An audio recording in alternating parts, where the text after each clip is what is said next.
Tonight, we journey back through the mists of time to witness the rise of history's greatest empire, Rome. But we won't be discussing the sanitized versions found in textbooks or Hollywood films. Instead, we'll walk the blood-soaked stones of the Forum, breathe the smoke-filled air of conquest, and witness the raw, unvarnished truth of what it meant to build and rule an empire that would dominate the known world for over a millennium. But first, I want to thank you for joining me on this journey through time. Your presence here in this quiet space before sleep means everything. It allows these ancient voices to find new ears, these forgotten stories to live again in the darkness. If you'd like to support this exploration of the past, a like, a gentle comment, or a quiet subscription helps keep these ancient flames burning. Just a small gesture, but one that echoes across the centuries. And if you feel moved to share, tell me in the comments, which moment in Roman history would you witness if you could step through time tonight? Would you walk with Caesar across the Rubicon, stand in the Colosseum's sand, or watch Rome burn under Nero? Let your imagination wander these marble halls, and let's gather these time travels one by one.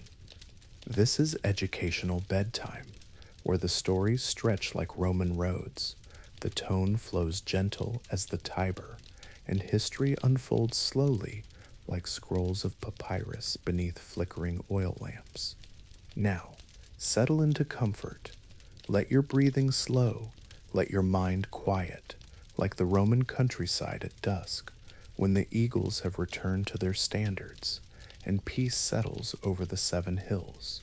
Close your eyes and prepare for a journey that will take us from the muddy banks of the Tiber, where shepherds first glimpsed twin brothers nursed by a wolf, to the gilded palaces of Constantinople, where the last emperor watched his world crumble into dust. We'll witness gladiators fighting for their lives in the arena's sand, march with legions across 3 continents, and discover what it truly meant to be Roman, not just in name, but in soul. The year is 753 BCE, though those who lived it would never know that date. The world is young, and on 7 hills beside a winding river, something extraordinary is beginning to stir. Something that will grow from a collection of mud huts into the master of the Mediterranean, from a single city into an empire that stretched from the Atlantic to the Euphrates. Breathe deeply and let yourself sink into this tale of ambition and glory, of triumph and inevitable decay, of the eternal human struggle between order and chaos. Chapter 1: How Rome Became Master of the World and What It Cost. Picture yourself standing on the Palatine Hill on a warm morning in 264 BCE, the Mediterranean sun casting long shadows across the growing city below. The air carries the sound of construction, the ring of hammers on stone, the creak of wooden cranes, the shouts of workers speaking a dozen different languages. You're witnessing something unprecedented in human history, the birth of a military machine that will conquer and hold an empire larger than any the world has ever seen. But to understand how Rome came to dominate the ancient world, we must first descend from these hills and walk among the people who built this empire, not with grand speeches or noble ideals, but with blood, iron, and an almost supernatural capacity for organized violence. The Romans didn't conquer the world through superior technology or brilliant strategy alone.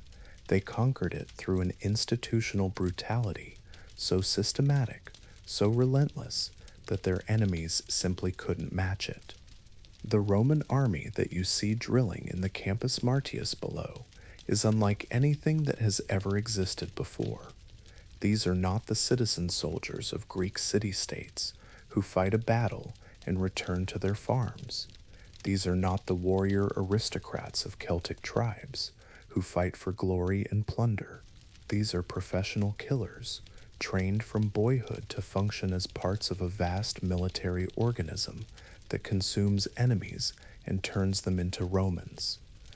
A Roman legionnaire's training begins at the age of 17, when he swears the sacred oath, the sacramentum, that binds him to the state with religious force. I swear by Jupiter Optimus Maximus, and by the standards of the legion, that I will serve faithfully for my appointed time, and I will obey all commands of my superiors, and I will not desert the ranks in battle.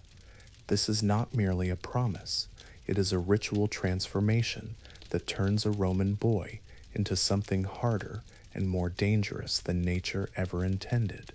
The physical conditioning alone would break most modern athletes. A Roman recruit runs 25 miles in full armor, carrying a pack weighing 60 pounds. He learns to march in perfect formation for hours without breaking stride, to build a fortified camp every single night, no matter how tired he is, to construct siege engines from whatever materials are available. But the physical training is only the beginning. The true transformation happens in the mind. Roman military training systematically destroys individual initiative and replaces it with group loyalty, so intense it borders on the religious. A legionnaire learns that his survival depends entirely on the man standing next to him, and that man's survival depends entirely on him. This creates psychological bonds stronger than family ties, stronger than romantic love, stronger than the basic human instinct for self-preservation. A Roman soldier will die before he abandons his comrades, not because he's brave, but because abandoning them literally feels impossible. The weapons a Roman legionnaire carries are designed for killing efficiency rather than martial glory. His gladius, the short sword that gives gladiators their name, is perfectly balanced for close quarters combat. At 18 inches long, it's too short for fancy swordplay, but ideal for the brutal, practical work of stabbing men to death in tight formations.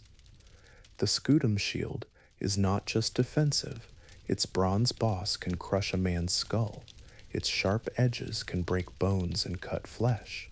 The Pullman javelin is engineered to penetrate enemy shields and then bend, making the shield useless and pulling the enemy into range of the gladius. But weapons and armor are just tools. What makes the Roman military machine truly terrifying is its organizational structure. A Roman army is not a collection of brave individuals. It's a single organism with 5,000 limbs, all controlled by one brain. The century system divides 80 men into groups, small enough for personal bonds to form, but large enough to function as tactical units. The cohort system combines centuries into flexible formations that can adapt to any battlefield situation.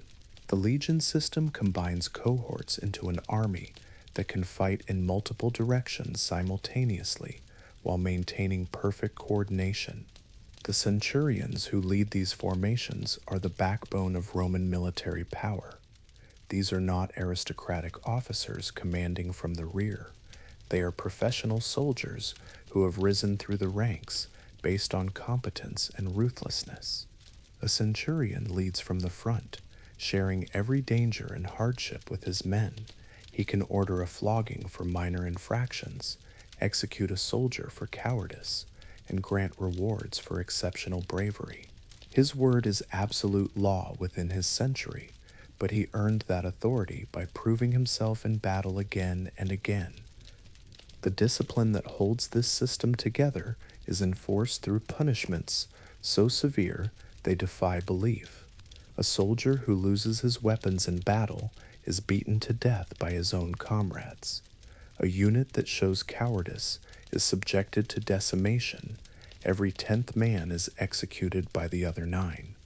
A legion that fails in a critical mission can be disbanded entirely, its survivors scattered to other units in permanent disgrace. This creates an institutional culture where failure is literally worse than death. But Roman military success isn't built only on discipline and training.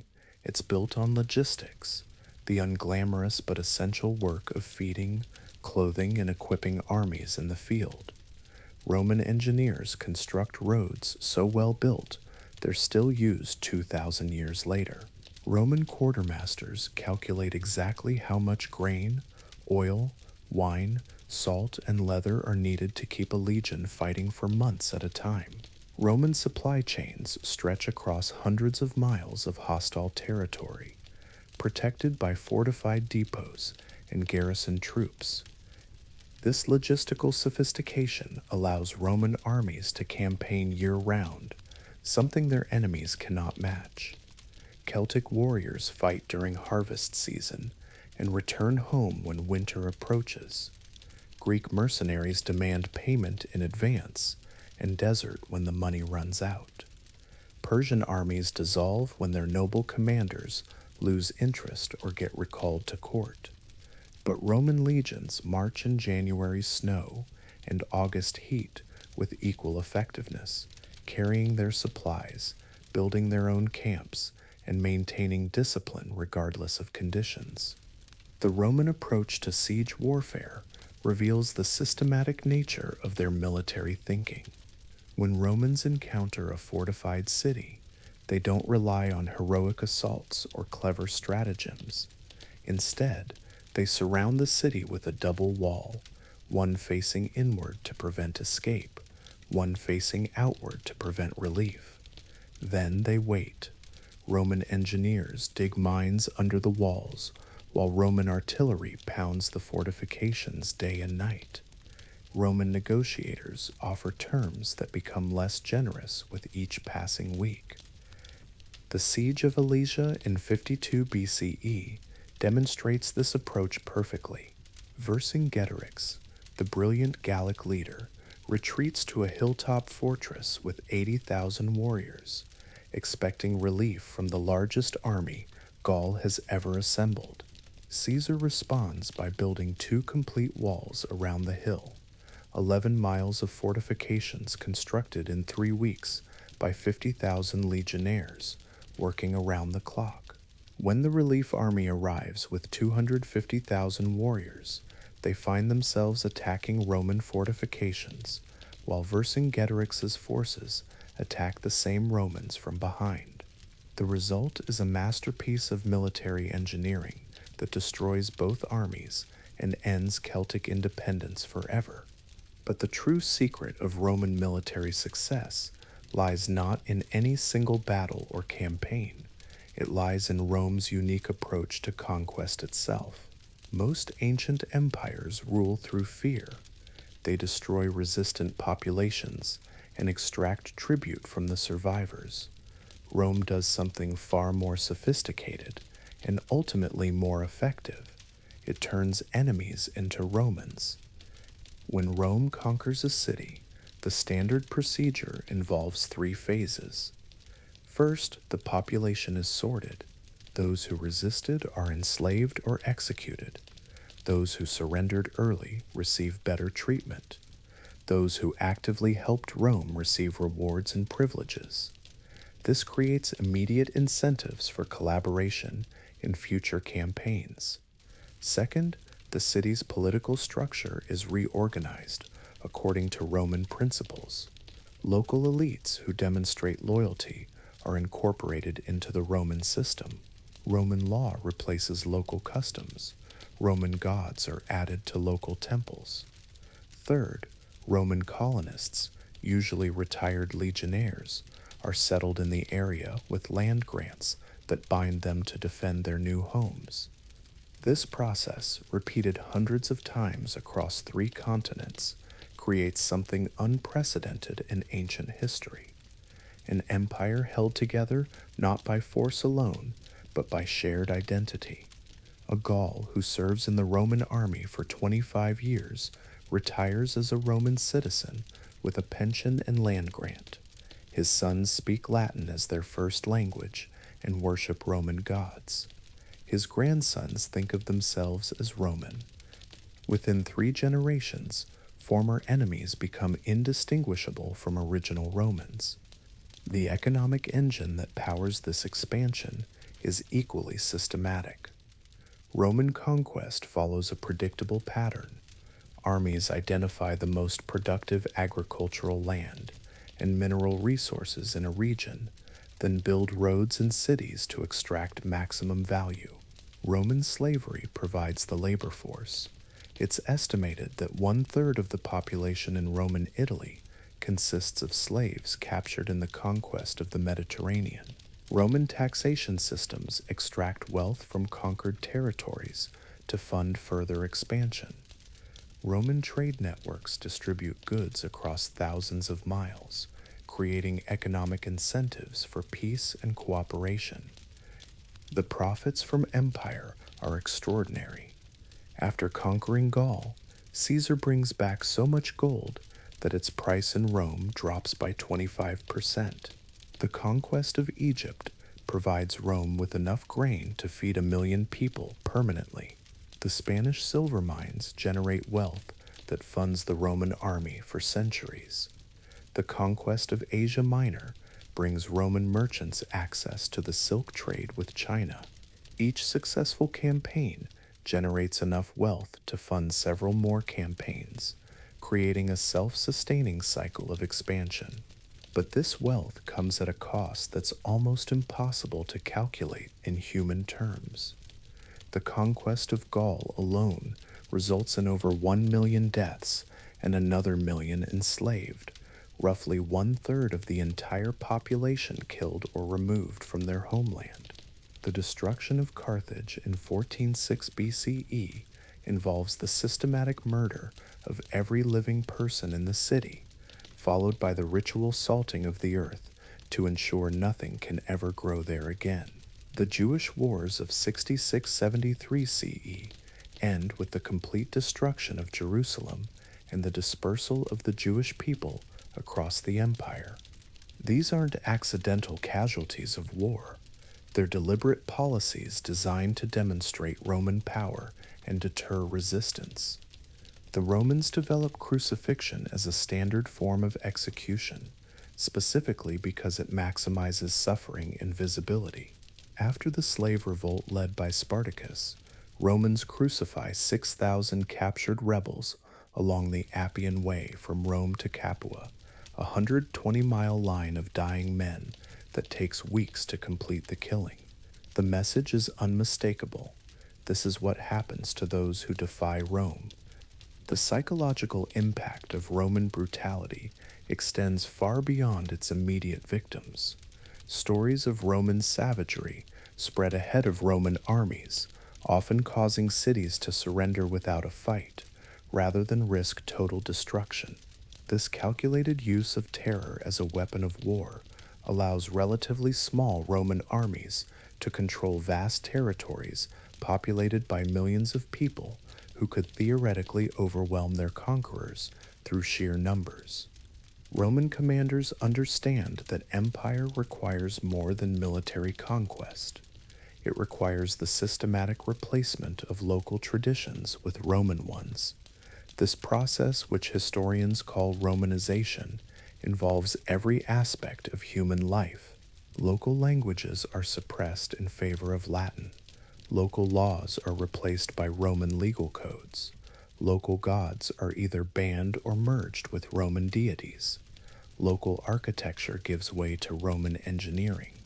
Local customs disappear as Roman practices become mandatory for anyone hoping to advance in the new order. The city of Rome itself becomes a massive stage set designed to demonstrate imperial power to visitors from across the known world. The Forum grows from a simple marketplace into a complex of temples, basilicas, and monuments that tell the story of Roman conquest in marble and bronze. Triumphal arches commemorate specific military victories. Columns are covered with detailed carvings showing defeated enemies in chains. Temples house the standards captured from conquered armies and the treasure taken from destroyed cities.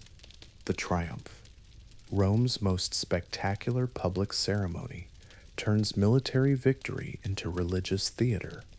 A successful general processes through the city in a golden chariot drawn by white horses, his face painted red like the god Jupiter, while thousands of prisoners, tons of captured treasure, and detailed paintings of battlefield scenes demonstrate Roman power to the cheering crowds. The ceremony culminates with the ritual execution of the most prominent enemy captives on the steps of Jupiter's temple, transforming murder into an act of religious devotion. These public displays serve multiple purposes beyond simple entertainment. They remind Roman citizens of the benefits that empire brings to their daily lives: the grain dole that feeds the poor, the public buildings that provide jobs, the spectacles that offer free entertainment. They demonstrate to foreign visitors that resistance to Rome is futile. They create a shared cultural experience that binds diverse populations together under Roman rule. The Roman calendar itself becomes an instrument of imperial ideology. Traditional Roman festivals celebrate agricultural cycles and family relationships. Imperial editions commemorate military victories, the births and deaths of emperors, and the anniversaries of key conquests. Over time, the original religious meaning of these festivals fades, replaced by celebrations of Roman power and identity. A farmer in Spain or Britain finds his yearly routine structured around commemorations of events that happened hundreds of miles away and decades before his birth. Roman literature, art, and philosophy all serve the imperial project in ways that are subtle but pervasive. The Aeneid, Virgil's epic poem about Rome's legendary founding, explicitly connects Roman expansion to divine will. The gods themselves have ordained that Rome should rule the world. Historical works by authors like Livy present Roman conquest as the inevitable triumph of civilization over barbarism. Philosophical works by Stoic authors provide intellectual frameworks that justify Roman dominance as natural and beneficial. The education system in Roman territories ensures that these ideas reach every level of society. Schools throughout the empire use the same textbooks, teach the same version of history, and promote the same values. Students learn Latin grammar by memorizing passages about Roman military victories. They study rhetoric by practicing speeches that praise Roman institutions. They absorb mathematics through problems involving Roman taxation and engineering. By the time they reach adulthood, the intellectual foundations of Roman supremacy seem as natural and unquestionable as the laws of physics. The legal system provides perhaps the most sophisticated tool of Romanization. Roman law, with its emphasis on written statutes and procedural consistency, replaces the oral traditions and personal relationships that govern most ancient societies. This creates a common framework for resolving disputes across vast territories populated by peoples with completely different cultural backgrounds. More importantly, it creates a class of lawyers, judges, and administrators who share Roman training and Roman values regardless of their ethnic origins. Roman citizenship becomes the ultimate reward for collaboration with the imperial system. Citizens enjoy legal protections unavailable to non-citizens. They cannot be tortured or executed without trial. They have the right to appeal to higher courts. They can vote in Roman elections and serve in Roman magistracies. These privileges create powerful incentives for local elites to abandon their traditional loyalties and align themselves with Rome. Over time, citizenship expands from the original Roman tribes to include first the Latin allies, then the Italian populations, finally the entire free population of the empire under Emperor Caracalla in 2000. This expansion of citizenship represents a revolutionary approach to imperial governance. Previous empires maintained sharp distinctions between conquerors and conquered, rulers and ruled. Rome instead creates a hierarchy of legal statuses that allows for gradual integration. A captured slave can earn manumission and become a freedman with limited rights. A freedman's children can become full citizens. A citizen can advance through the cursus honorum to become a senator or even emperor. These pathways for advancement, however difficult and rare, create hope that motivates collaboration across generations. The infrastructure that supports this system represents the largest construction project in ancient history. Roman engineers build over 250,000 miles of roads, connecting every corner of the empire to the capital. Roman architects design aqueducts that bring fresh water to cities hundreds of miles from natural sources.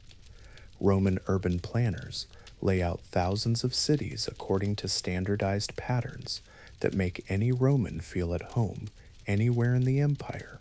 Roman military engineers construct fortifications along frontiers that stretch from Scotland to the Sahara Desert. These construction projects serve obvious practical purposes.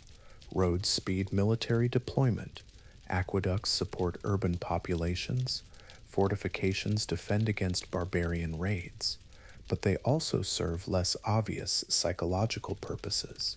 The scale and quality of Roman engineering demonstrates imperial power more effectively than any military victory. A Gallic farmer walking on a Roman road, or a German merchant drinking from a Roman aqueduct, experiences daily reminders of Roman capability and Roman control. The economy that develops within this infrastructure transforms the ancient world in ways that extend far beyond politics and warfare. Roman merchants establish trade routes that connect Britain to India, Spain to China. Roman bankers develop credit systems that allow transactions across thousands of miles and multiple currencies. Roman manufacturers create standardized products, pottery, metalwork, textiles that are recognizable from Scotland to Syria. Roman agricultural techniques spread new crops and farming methods across diverse climates and terrains. The social changes that accompany economic integration are equally profound. Traditional kinship groups give way to Roman-style nuclear families. Tribal loyalty is replaced by citizenship in Roman municipalities. Local dialects disappear as Latin becomes the language of commerce, law, and social advancement. Regional gods merge with Roman deities or fade into folklore. Ancient customs survive only as quaint entertainment for Roman tourists. The speed of this transformation varies widely across different regions and social classes, but its ultimate scope is unprecedented in human history. Within 3 centuries of conquest, a Gaul, a Spaniard, a Greek, and an Egyptian can meet in any Roman city and communicate in Latin, conduct business under Roman law, worship in Roman temples, and consider themselves members of the same civilization. No previous empire achieved anything approaching this level of cultural integration. The psychological impact on conquered populations involves a complex mixture of trauma, adaptation, and eventual identification with the conqueror. The initial shock of military defeat, enslavement, and cultural destruction creates wounds that persist for generations. But the Roman system also provides opportunities for recovery and advancement that didn't exist under previous regimes. A Greek intellectual can find employment as a tutor in Roman households. A German warrior can earn citizenship through military service. A Spanish merchant can become wealthy trading throughout the empire. Over time, many conquered peoples develop what psychologists would now recognize as a form of Stockholm Syndrome, emotional attachment to their captors, born from dependence and shared experiences. Romans encouraged this process by consistently portraying the pre-conquest period as chaotic and primitive, while presenting Roman rule as bringing peace, prosperity, and civilization. Local elites who collaborate with this narrative find their status enhanced. Those who resist find themselves marginalized or eliminated. The religious dimensions of Romanization prove particularly complex because Rome initially shows remarkable tolerance for local beliefs and practices. Roman theology easily incorporates foreign gods as new manifestations of familiar deities. Celtic druids become Roman priests. Germanic tribal councils transform into Roman municipal assemblies. Egyptian mystery religions gain followers throughout the empire. This flexibility helps reduce cultural resistance to Roman rule, while gradually shifting religious practices in Roman directions. However, this tolerance has clear limits when local religions conflict with imperial authority. The Druids, despite their theological compatibility with Roman beliefs, are systematically suppressed because their political influence threatens Roman control over Celtic populations. Jewish religious practices are generally respected, but Jewish resistance to emperor worship and refusal to participate in Roman civic rituals creates ongoing tension. Christians face sporadic persecution, not because of their beliefs about Jesus, but because their exclusive monotheism and refusal to honor Roman gods appears to threaten the religious foundations of imperial unity. The architectural transformation of conquered territories provides a visible record of Romanization that archaeologists can still study today. Roman cities follow standardized layouts with forums, basilicas, temples, theaters, and baths arranged according to patterns developed in Rome itself. These buildings serve practical functions, but they also create environments that shape daily life in Roman directions. Citizens conduct business in Roman-style basilicas, worship in Roman-style temples, relax in Roman-style baths, and attend performances in Roman-style theaters. The private architecture undergoes similar changes as local elites adopt Roman domestic styles to demonstrate their status and sophistication. Traditional longhouses give way to Roman villas with hypocaust heating systems and geometric mosaic floors. Local pottery is replaced by mass-produced Roman tableware.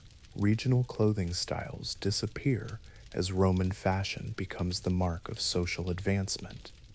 These changes start with the wealthy and gradually filter down through all social levels. The cumulative effect of these transformations is to create a physical environment that constantly reinforces Roman cultural values. A person living in a Roman city, working in Roman buildings, eating with Roman utensils, and wearing Roman clothes experiences Roman identity as natural and inevitable. Alternative ways of living become literally invisible, relegated to rural areas that lag behind urban development, or preserved only in the stylized performances of Roman entertainment.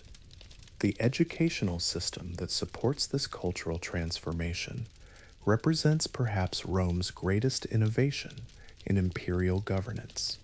Unlike previous empires that maintained sharp distinctions between ruling and subject populations, Rome creates schools throughout its territories that teach Roman values to children regardless of their ethnic background. These schools use standardized curricula based on Roman texts, Roman history, and Roman models of proper behavior. The rhetorical training that forms the core of Roman education shapes how students think about politics, society, and human relationships. Students learn to construct arguments using Roman legal principles, to analyze literature using Roman moral categories, and to express themselves in Latin prose styles developed by Roman authors. By the time they complete their education, their fundamental mental structures have been shaped by Roman models, even if they maintain some superficial elements of their ancestral cultures. The career opportunities available to graduates of this system create powerful incentives for families to embrace Roman education for their children. Roman administration requires literate officials who can maintain records, draft correspondence, and implement complex policies across diverse territories. Roman law requires advocates who can represent clients in court proceedings. Roman business requires accountants who can manage financial transactions. Roman religion requires priests who can perform ceremonies according to traditional procedures. These positions offer not only material rewards, but also social status and political influence that would be impossible under traditional systems.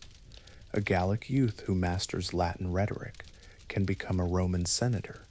A Spanish farmer's son who studies Roman law can become a provincial governor. An African merchant's daughter who receives Roman education can marry into the Roman aristocracy. These possibilities, however remote for any individual, create hope that motivates generations of families to abandon their traditional ways and embrace Roman alternatives. The military continues to serve as the most reliable pathway for social advancement throughout the imperial period.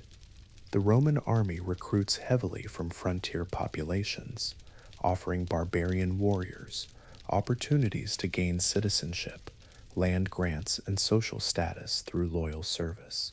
Veterans settle throughout the empire, marrying local women and raising children who consider themselves Roman. These families form the backbone of Roman communities in newly conquered territories. Military service also provides the most intensive form of Romanization available to non-citizens. Recruits learn Latin as a practical necessity, since military commands and regulations are issued only in that language. They adopt Roman religious practices, since military ceremonies honor Roman gods and Roman traditions. They absorb Roman values through daily interaction with Roman officers and veteran soldiers. They develop loyalty to Roman institutions through years of shared danger and mutual dependence. The retirement benefits provided to veteran soldiers create permanent Roman populations in frontier areas that might otherwise revert to barbarian control. Each retired legionnaire receives a grant of land sufficient to support a family, plus a substantial cash bonus accumulated during his years of service. These settlements serve as centers of Roman culture in regions where Roman influence might otherwise remain superficial.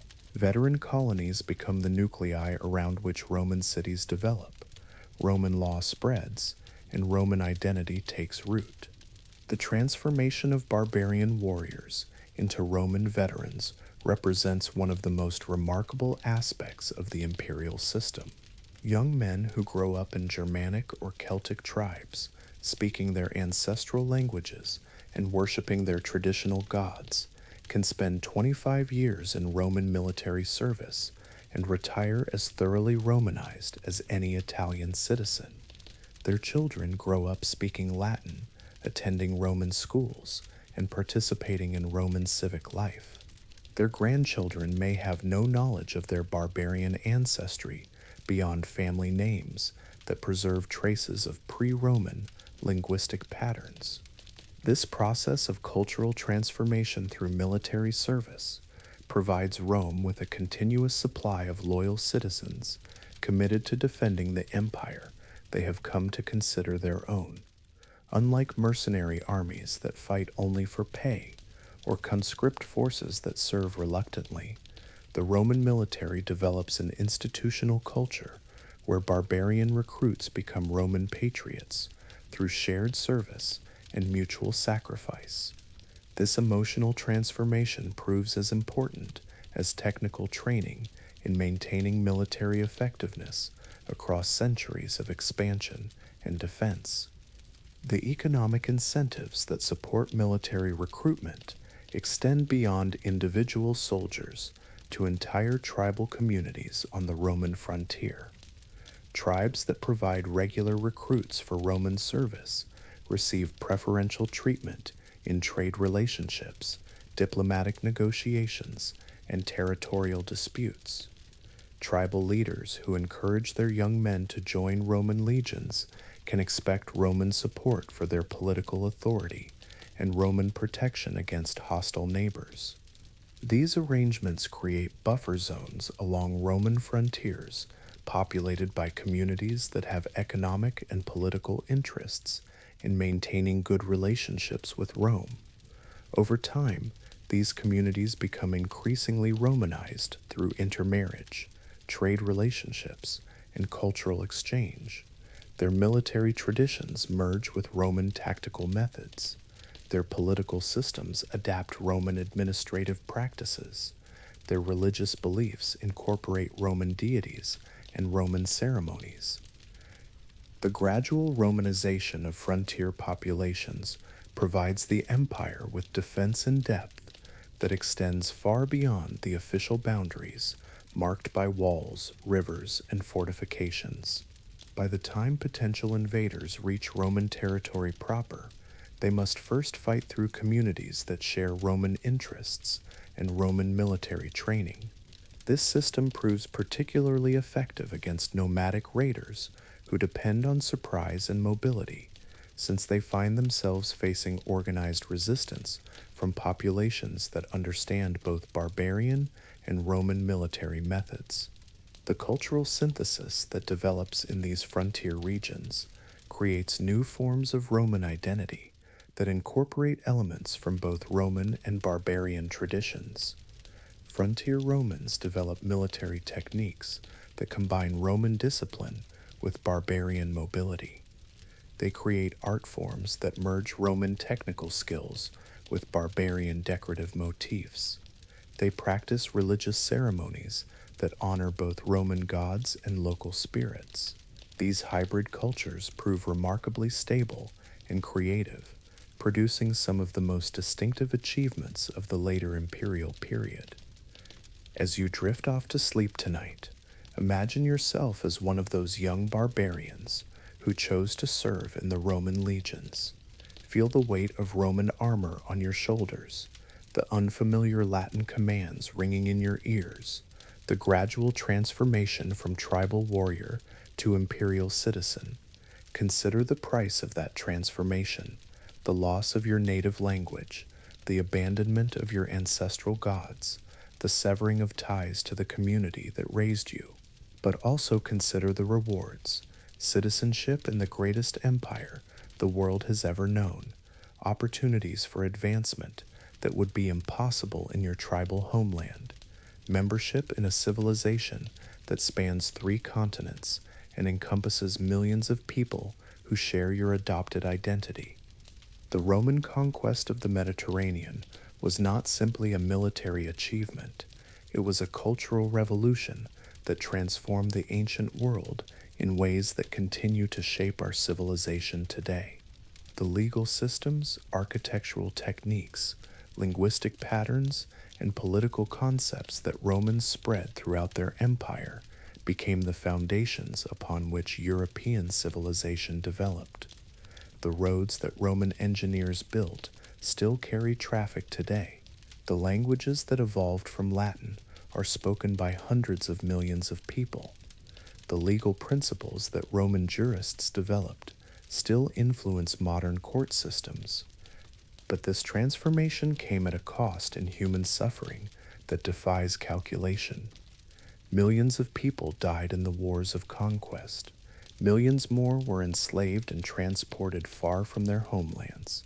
Entire cultures disappeared as their languages were forgotten, their religions abandoned, and their traditions dismissed as primitive barbarism. The Roman Empire represents both the greatest achievement and the greatest tragedy of the ancient world, a civilization that created unprecedented opportunities for human development while destroying countless alternatives that might have contributed their own unique gifts to human progress. In our next chapter, we will explore how this vast empire was governed, not through the noble republicanism celebrated in Roman propaganda, but through a system of carefully managed violence and sophisticated corruption that held together the most complex political structure the ancient world had ever seen. We'll walk through the marble halls where senators debated while their slaves counted the coins that bought their votes, and discover how the Roman elite maintained their power through a delicate balance of public spectacle and private brutality that would make modern dictators envious of their efficiency. Rest well and dream of eagle standards gleaming in the Mediterranean sun, of roads that stretch to the ends of the known world, and of the ambition that drove a small Italian city-state to become the master of 3 continents. Chapter 2, The Gilded Cage, How the Roman Elite Lived While Their Empire Crumbled. Picture yourself stepping through the marble doorway of a Roman senator's villa on a warm evening in 1880 CE, during what historians call the height of the Pax Romana. The air is perfumed with incense from a dozen conquered provinces, and the sound of water trickling through elaborate fountains mingles with the soft conversation of the most powerful people in the ancient world. You are witnessing something extraordinary and terrible, a ruling class so insulated from reality, so drunk on their own power, that they cannot see the cracks already spreading through the foundations of their empire. The villa that surrounds you represents wealth beyond the imagination of most Romans. The floors are covered with mosaics depicting mythological scenes crafted by Greek artists whose families have been slaves for 3 generations. The walls are painted with landscapes of Egyptian gardens and Spanish vineyards, places the owner has never visited but owns through inheritance or political favor. The ceilings soar 40 feet above your head, supported by columns of marble stripped from temples in conquered cities, each one worth more than a common soldier's lifetime earnings. But this is not simply a display of wealth. It is a carefully orchestrated theater of power designed to demonstrate the owner's position in the complex hierarchy that governs Roman society. Every detail has been chosen to communicate status, from the specific shade of purple in the silk drapes, which only senators are legally allowed to wear, to the arrangement of portrait busts showing 3 centuries of distinguished ancestors, many of whom never existed, but whose fictional achievements enhance the family's prestige. Few fictional infants the family's prestige. The dinner party that you are attending, what the Romans call a convivium, follows rituals as complex and politically significant as any Senate debate. The seating arrangement alone requires careful calculation, as each guest's position on the dining couches communicates their relative status to everyone present. The most honored guests recline closest to the host, while those of lesser importance are placed according to a hierarchy so subtle that outsiders spend years learning to decode its meanings. A single mistake in placement can create political enemies, end business relationships, or destroy carefully cultivated alliances. The food that appears before you represents the exploitation of 3 continents. Oysters have been transported alive from British waters in tanks of seawater carried by relays of horses. Peacocks from India are served with their feathers replaced after cooking to create the illusion that living birds have been presented at table. Wine from German vineyards mingles with spices from Arabia, while desserts made from African honey are served on plates of Chinese porcelain obtained through trade networks that stretch from the Atlantic to the Pacific. Yet this extravagant display conceals a more disturbing reality, the complete disconnection between the Roman elite and the people they govern. The senators and wealthy merchants who recline on these couches, discussing philosophy and poetry, represent less than 1% of the empire's population, but they control virtually all of its wealth and political power. The gap between rich and poor in the Roman Empire is so extreme that it makes modern inequality seem modest by comparison. A wealthy senator's annual income can equal the lifetime earnings of 50,000 ordinary citizens. The slaves who serve this meal outnumber the guests by 10 to 1, and their presence reveals the true foundation of Roman prosperity.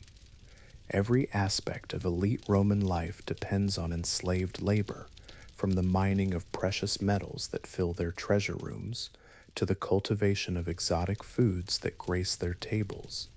It is estimated that slaves make up between 30 and 40% of the population in Roman Italy, with some wealthy households owning hundreds or even thousands of human beings treated as legal property. And Wade the Torque, and Wedi Vitorque get sec dig popule spatens. Be king, be covio pold, be king polt of the past way. These slaves are not the stereotypical galley rowers of Hollywood films. Many are highly educated Greeks captured during the conquest of the Eastern Mediterranean, physicians and tutors and accountants whose skills are more valuable than their labor. Others are Germanic warriors taken prisoner during frontier campaigns, now serving as bodyguards and gladiator trainers. Still others are the children and grandchildren of slaves, born into bondage and knowing no other life, raised specifically to serve in Roman households. And the treatment of slaves varies enormously depending on their skills, their owner's personality, and their specific duties. House slaves who work closely with the family often develop relationships that resemble affection, though the underlying power dynamic remains absolute. Educated slaves may be granted significant responsibility, managing business enterprises or tutoring the master's children, but they can still be beaten, sold, or executed at their owner's whim. Field slaves on large agricultural estates often face conditions so harsh that death rates exceed birth rates, requiring constant importation of new captives to maintain the workforce. And the sexual exploitation of slaves represents one of the most disturbing aspects of Roman elite culture, though it is so normalized that contemporaries rarely comment on it. Roman law grants masters absolute power over their slaves' bodies, and this power is exercised routinely and without shame. Young attractive slaves of both sexes are treated as sexual commodities, with their value determined partly by their physical appearance and sexual availability. The children born from these relationships have no legal rights and may themselves become property of their father's owner. The economic system that supports this lifestyle depends on the continued extraction of wealth from conquered territories through taxation, tribute, and outright plunder. Roman tax collectors, known as publicans, purchase the right to collect taxes in specific provinces through a bidding system that encourages maximum extraction. They advance their own money to the Roman treasury, then recover their investment plus profit by collecting whatever they can from the provincial population.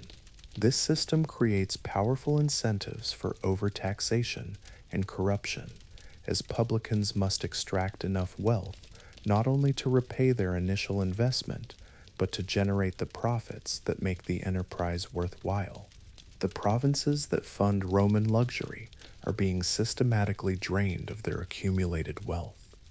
Egypt, the richest province, provides Rome with enough grain to feed hundreds of thousands of people for free, while also supplying papyrus, linen, gold, and exotic animals for the games. Spain's silver mines operate with slave labor under conditions so deadly that they consume human lives faster than new prisoners can be supplied. Gaul's agricultural surplus feeds Roman armies, while its mineral wealth fills Roman treasuries. This wealth flows one direction only, from the periphery to the center, creating an economic imbalance that grows more extreme with each passing generation. The political system that governs this empire is an elaborate charade designed to maintain the illusion of republican government while concentrating real power in the hands of the emperor and a small circle of elite families. The Senate still meets, senators still debate, and elections still occur, but these institutions have been stripped of meaningful authority and transformed into theaters where the ruling class performs democracy for its own entertainment. Real decisions are made in private meetings between the emperor and his advisors, while public institutions serve primarily to provide prestigious positions for loyal supporters. The corruption that pervades this system operates according to rules so well established that they have become institutional customs. Every political position has an understood price. Every legal decision can be influenced through appropriate gifts, and every government contract involves kickbacks that are calculated as routine business expenses. Provincial governorships are purchased through bribes that can equal decades of legitimate income, but the buyers expect to recover their investment many times over through the systematic exploitation of their subjects. And senators who protest this corruption or advocate for reform find themselves facing charges of treason, a crime so broadly defined that almost any political activity can be construed as treasonous if the emperor desires someone's removal. The trials that result from these charges follow legal procedures that create the appearance of justice while ensuring predetermined outcomes. Witnesses can be tortured to extract the desired testimony. Evidence can be fabricated or suppressed, and judges face career destruction if they reach verdicts that displease imperial authorities. The entertainment that distracts the Roman population from political reality becomes increasingly elaborate and expensive, consuming enormous resources that could otherwise address the empire's growing problems. The gladiatorial games that pack the Colosseum cost millions of sestertii to stage, requiring the capture and transport of exotic animals from Africa, the training and equipping of hundreds of fighters, and the construction of elaborate sets that transform the arena into forests, lakes, or miniature cities. A single day's entertainment can cost more than the annual budget of a provincial city. These spectacles serve multiple political purposes beyond simple entertainment. They demonstrate imperial power through the casual destruction of enormous wealth. They provide controlled outlets for popular frustration through carefully managed violence, and they create shared experiences that bind diverse urban populations together under Roman rule. The emperor's presence at the games allows him to display himself to the people while carefully controlling the conditions of that display. His reactions to the violence below are interpreted as signs of his character. His generosity in sponsoring the games demonstrates his care for popular welfare, and his power over life and death in the arena symbolizes his absolute authority throughout the empire. The gladiators who die for this entertainment represent the ultimate expression of Roman attitudes toward human life. Most are slaves or criminals condemned to death, but their training and equipment represent substantial investments that their owners expect to protect. This creates a complex dynamic where gladiators are simultaneously valuable property and expendable entertainment, cared for like expensive racehorses while being prepared for violent death. The most successful gladiators can achieve fame and wealth that elevates them above free citizens, but they remain legal property who can be killed at their owner's discretion or popular demand. The religious life of the Roman elite reflects their political and social priorities, rather than any genuine spiritual concerns. Traditional Roman religion focuses on maintaining proper relationships with the gods through correct ritual performance rather than personal piety or moral transformation. The gods are understood as powerful beings who can be bargained with through appropriate offerings and ceremonies, much like human political authorities who grant favors in exchange for loyalty and tribute.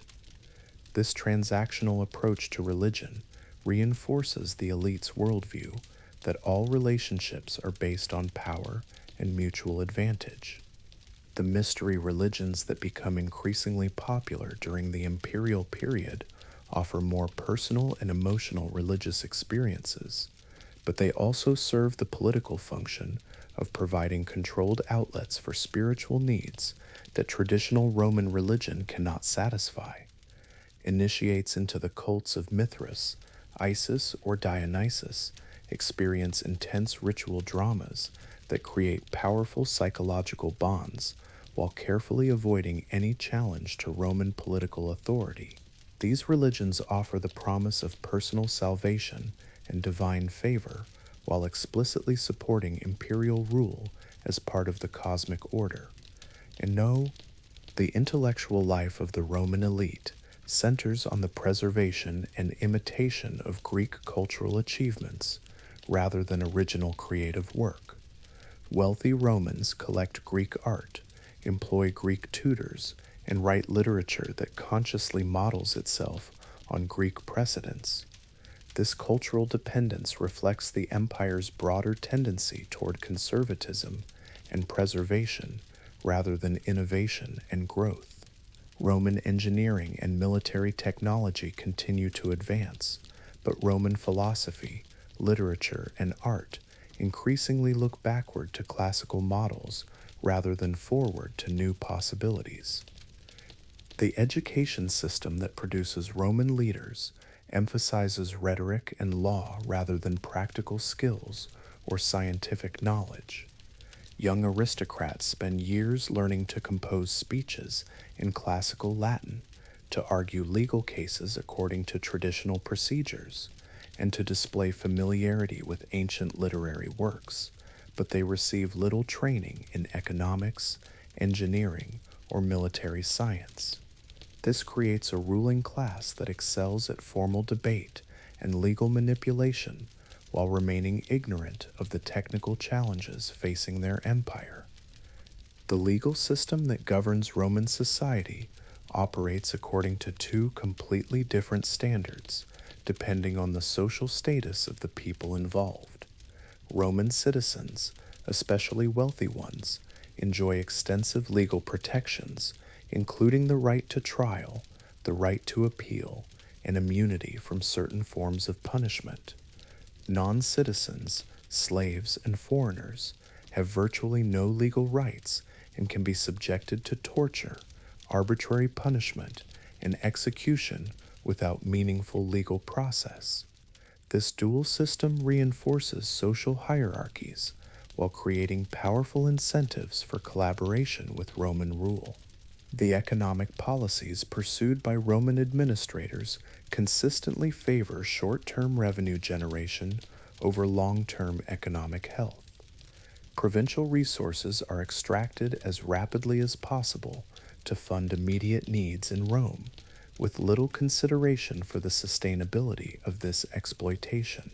Agricultural land is overtaxed to the point where farmers abandon their fields. Mineral resources are depleted without regard for future needs, and local industries are destroyed by competition from Roman manufacturers who benefit from slave labor and political favoritism. And the military that protects this system is increasingly recruited from the very populations that Roman policies are impoverishing and alienating. As Italian birth rates decline and military service becomes less attractive to Roman citizens, the legions fill their ranks with Germanic, Celtic, and other barbarian recruits who serve primarily for citizenship and retirement benefits rather than patriotic loyalty. These soldiers are effective fighters, but their cultural allegiance to Rome remains shallow and conditional on continued material rewards. The frontier defenses that protect Roman territory from barbarian invasion are becoming increasingly expensive and difficult to maintain. The walls, forts, and garrison troops required to secure thousands of miles of border cost enormous amounts of money while producing no economic return. Meanwhile, the barbarian populations beyond the frontiers are becoming more organized and militarily sophisticated, partly through contact with Roman military technology and partly through the leadership of exiled Romans who have fled political persecution or economic ruin. The administrative system that governs this vast empire depends on a relatively small number of educated bureaucrats who must manage millions of people spread across 3 continents. Communication between Rome and distant provinces can take months, creating delays that make responsive governance impossible. Local administrators have enormous discretionary power, but little direct supervision, leading to widespread corruption and policy inconsistencies that undermine imperial authority. The system works reasonably well during periods of peace and prosperity, but it lacks the flexibility and responsiveness needed to handle serious crises. The monetary system that facilitates trade throughout the empire is beginning to show signs of strain as successive emperors reduce the precious metal content of coins to fund their expenditures. This inflation makes Roman currency less reliable for international trade, while increasing the cost of imports that the empire requires. The complex taxation systems that fund imperial operations become increasingly difficult to administer as economic conditions deteriorate and populations decline in overtaxed regions. The cultural confidence that once made Romans eager to incorporate new ideas and technologies is giving way to a defensive conservatism that resists change and innovation. Roman writers increasingly focus on preserving ancient traditions rather than developing new forms of expression. Roman architects copy classical Greek models rather than experimenting with new structural techniques. Roman philosophers summarize and comment on earlier thinkers rather than pursuing original investigations. Roman philosophers summarize and comment on earlier thinkers rather than pursuing original investigations. Roman philosophers summarize and comment on earlier thinkers rather than pursuing original investigations. Roman philosophers summarize and comment on earlier thinkers rather than pursuing original investigations. Roman philosophers summarize and comment on earlier thinkers rather than pursuing original investigations. This intellectual stagnation reflects a broader loss of confidence in the empire's future and its ability to continue expanding and improving. The family life of the Roman elite reveals the personal costs of living in a society based on power and exploitation. Marriages are political alliances designed to combine wealth and influence rather than partnerships based on affection or compatibility. Children are raised primarily by slaves and rarely develop close relationships with their parents, who are usually occupied with political careers or social obligations. The high mortality rates that affect all social classes mean that most families experience frequent deaths, creating an emotional atmosphere of constant grief and uncertainty. The housing arrangements of wealthy Romans reflect their need to display status while maintaining security from the growing violence and instability of urban life. Private homes become fortified compounds with high walls, armed guards, and elaborate security procedures. The contrast between the luxury inside these compounds and the squalor of the surrounding neighborhoods becomes increasingly extreme, creating visible reminders of social inequality that fuel popular resentment and political instability. The daily routine of a Roman senator involves a complex series of social and political obligations that consume enormous time and energy while accomplishing relatively little productive work. The morning salutatio requires receiving dozens of clients who depend on his patronage for their livelihoods. The afternoon may involve attending Senate meetings where speeches are delivered for their rhetorical merit rather than their practical content. The evening convivium provides opportunities for political negotiation disguised as social entertainment. This schedule leaves little time for serious consideration of policy issues or personal reflection. The travel that wealthy Romans undertake for business or pleasure reveals the infrastructure achievements of their empire, while also exposing its underlying weaknesses. Roman roads allow rapid movement across vast distances, but they require constant maintenance that becomes increasingly difficult as imperial resources are stretched thin. Roman cities throughout the empire offer familiar amenities and cultural experiences, but they also display the economic exploitation that makes Roman luxury possible. Roman tourist destinations preserve carefully sanitized versions of local cultures while suppressing any authentic expressions of regional identity that might challenge imperial authority. The literary works produced by Roman authors during this period increasingly focus on nostalgia for a golden age that may never have existed, rather than engagement with contemporary realities.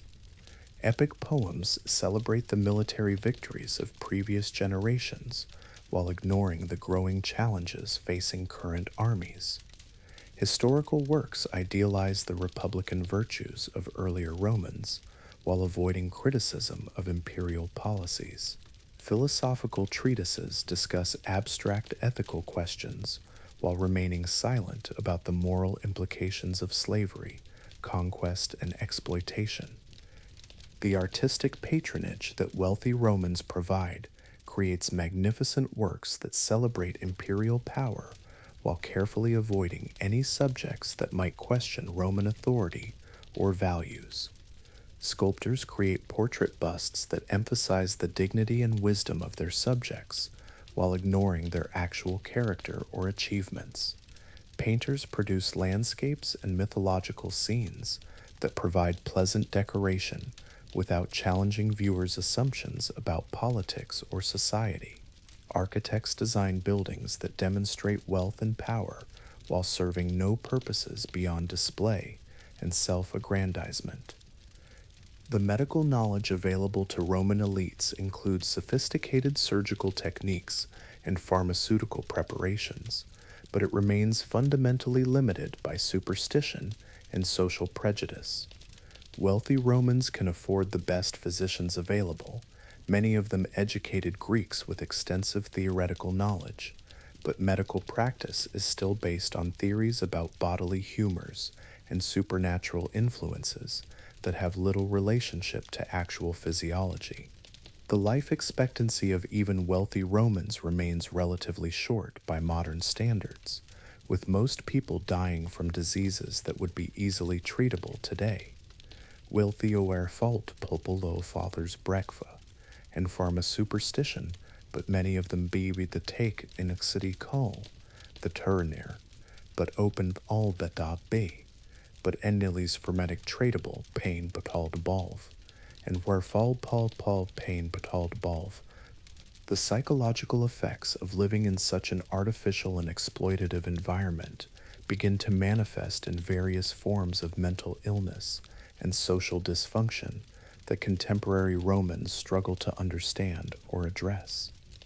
The constant need to maintain public appearances while engaging in private corruption creates stress and anxiety that wealthy Romans attempt to manage through various forms of escapism. Some turn to philosophy for intellectual comfort, others to religion for spiritual solace, still others to various forms of excess and indulgence that provide temporary relief from the contradictions of their lives. The women of the Roman elite occupy a particularly complex position in this system, enjoying certain privileges unavailable to lower-class women, while remaining fundamentally powerless within the broader political structure. Wealthy Roman women can own property, engage in business, and exercise considerable influence over their families, but they cannot vote, hold office, or participate directly in the political processes that determine imperial policy. This creates a class of intelligent and ambitious women who must exercise power indirectly through their relationships with men, often leading to palace intrigue and family conflicts that destabilize imperial succession. The children of Roman elites grow up in an environment that provides every material advantage while exposing them to the moral compromises and psychological pressures that maintaining their privilege requires. They are educated by the finest tutors available, entertained by elaborate spectacles, and protected from the physical dangers that threaten ordinary Romans, but they also witness the casual violence, systematic exploitation, and emotional emptiness that characterizes elite life. Many develop the cynicism and sense of entitlement that perpetuates the system, while others rebel against it in ways that threaten family stability and political continuity. As you recline on silk cushions in this marble palace, listening to educated slaves debate the finer points of Greek philosophy, while other slaves prepare exotic delicacies obtained through the suffering of distant populations, you begin to understand how an empire that seemed invincible could contain within itself the seeds of its own destruction. The Roman elite had created a system so focused on short-term pleasure and immediate power that it became incapable of addressing the long-term challenges that threatened its survival. Their wealth isolated them from reality, their power corrupted their judgment, and their cultural confidence blinded them to the changes occurring in the world around them. The conversations that flow around you reveal a ruling class that has lost touch with the practical concerns of governance, while becoming obsessed with abstract questions of status and precedence. Senators debate the proper way to arrange dinner parties while ignoring reports of barbarian invasions. Wealthy merchants discuss the relative merits of different vintages, while their trade networks collapse under the weight of taxation and regulation. Intellectual aristocrats compose elegant poetry about the glories of Roman civilization, while that civilization crumbles from internal decay and external pressure. The luxury that surrounds you is not simply excessive, it is actively destructive to the empire that makes it possible. Every exotic delicacy represents resources diverted from productive uses. Every elaborate entertainment costs money that could fund military equipment or infrastructure maintenance. Every display of wealth creates resentment among the populations who provide that wealth through their labor and suffering. The Roman elite had become parasites feeding on their own empire, consuming its substance while contributing nothing to its health or growth. And the political discussions that occur during these gatherings reveal a complete disconnect between the rhetoric of Roman superiority and the reality of Roman decline. Speakers praise Roman virtues that no longer exist, celebrate Roman achievements that belong to previous generations, and express confidence in Roman permanence that events are already proving misplaced. The ability to recognize problems, much less address them, has been sacrificed to the social requirement of maintaining optimistic appearances and avoiding uncomfortable truths. The religious ceremonies that punctuate elite social life have become empty rituals performed for their social and political significance, rather than any genuine spiritual purpose. The gods are honored with expensive sacrifices and elaborate festivals, but the moral teachings traditionally associated with religion are ignored when they conflict with the practical requirements of maintaining wealth and power. This spiritual emptiness leaves the Roman elite without the ethical frameworks needed to address the moral challenges their empire faces. The economic theories that guide Roman policy demonstrate a fundamental misunderstanding of the relationship between wealth creation and wealth consumption. Roman administrators focus on extracting maximum revenue from existing sources rather than developing new sources of wealth or improving the productivity of existing ones.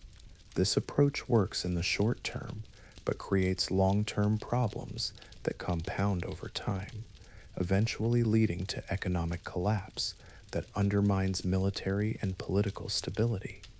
As the evening progresses and wine flows more freely, the conversations around you become more revealing of the fears and anxieties that lurk beneath the surface of elite confidence.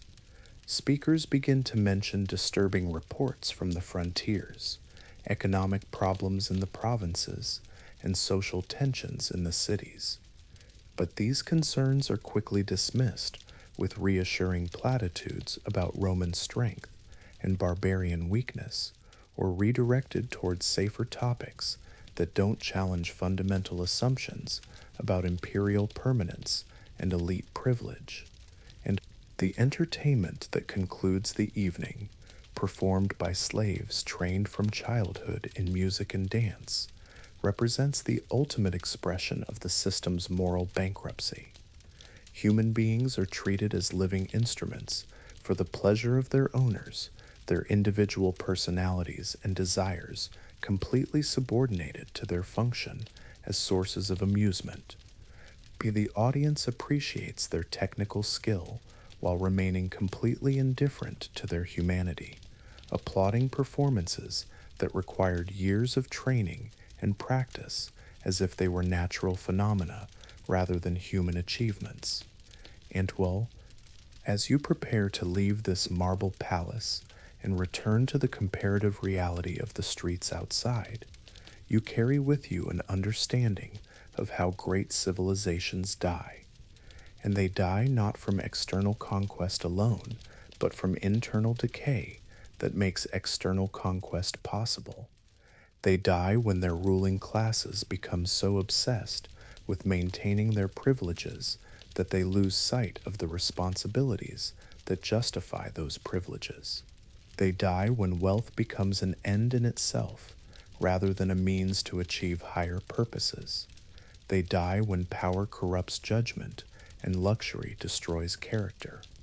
The Roman Empire in 1800 CE still commanded respect throughout the known world, still possessed military forces capable of defeating any single enemy, still controlled trade networks that connected 3 continents. But the seeds of its destruction were already planted in the marble halls and silk-draped chambers where its elite lived lives of unprecedented luxury, while ignoring the growing problems that would eventually overwhelm their successors.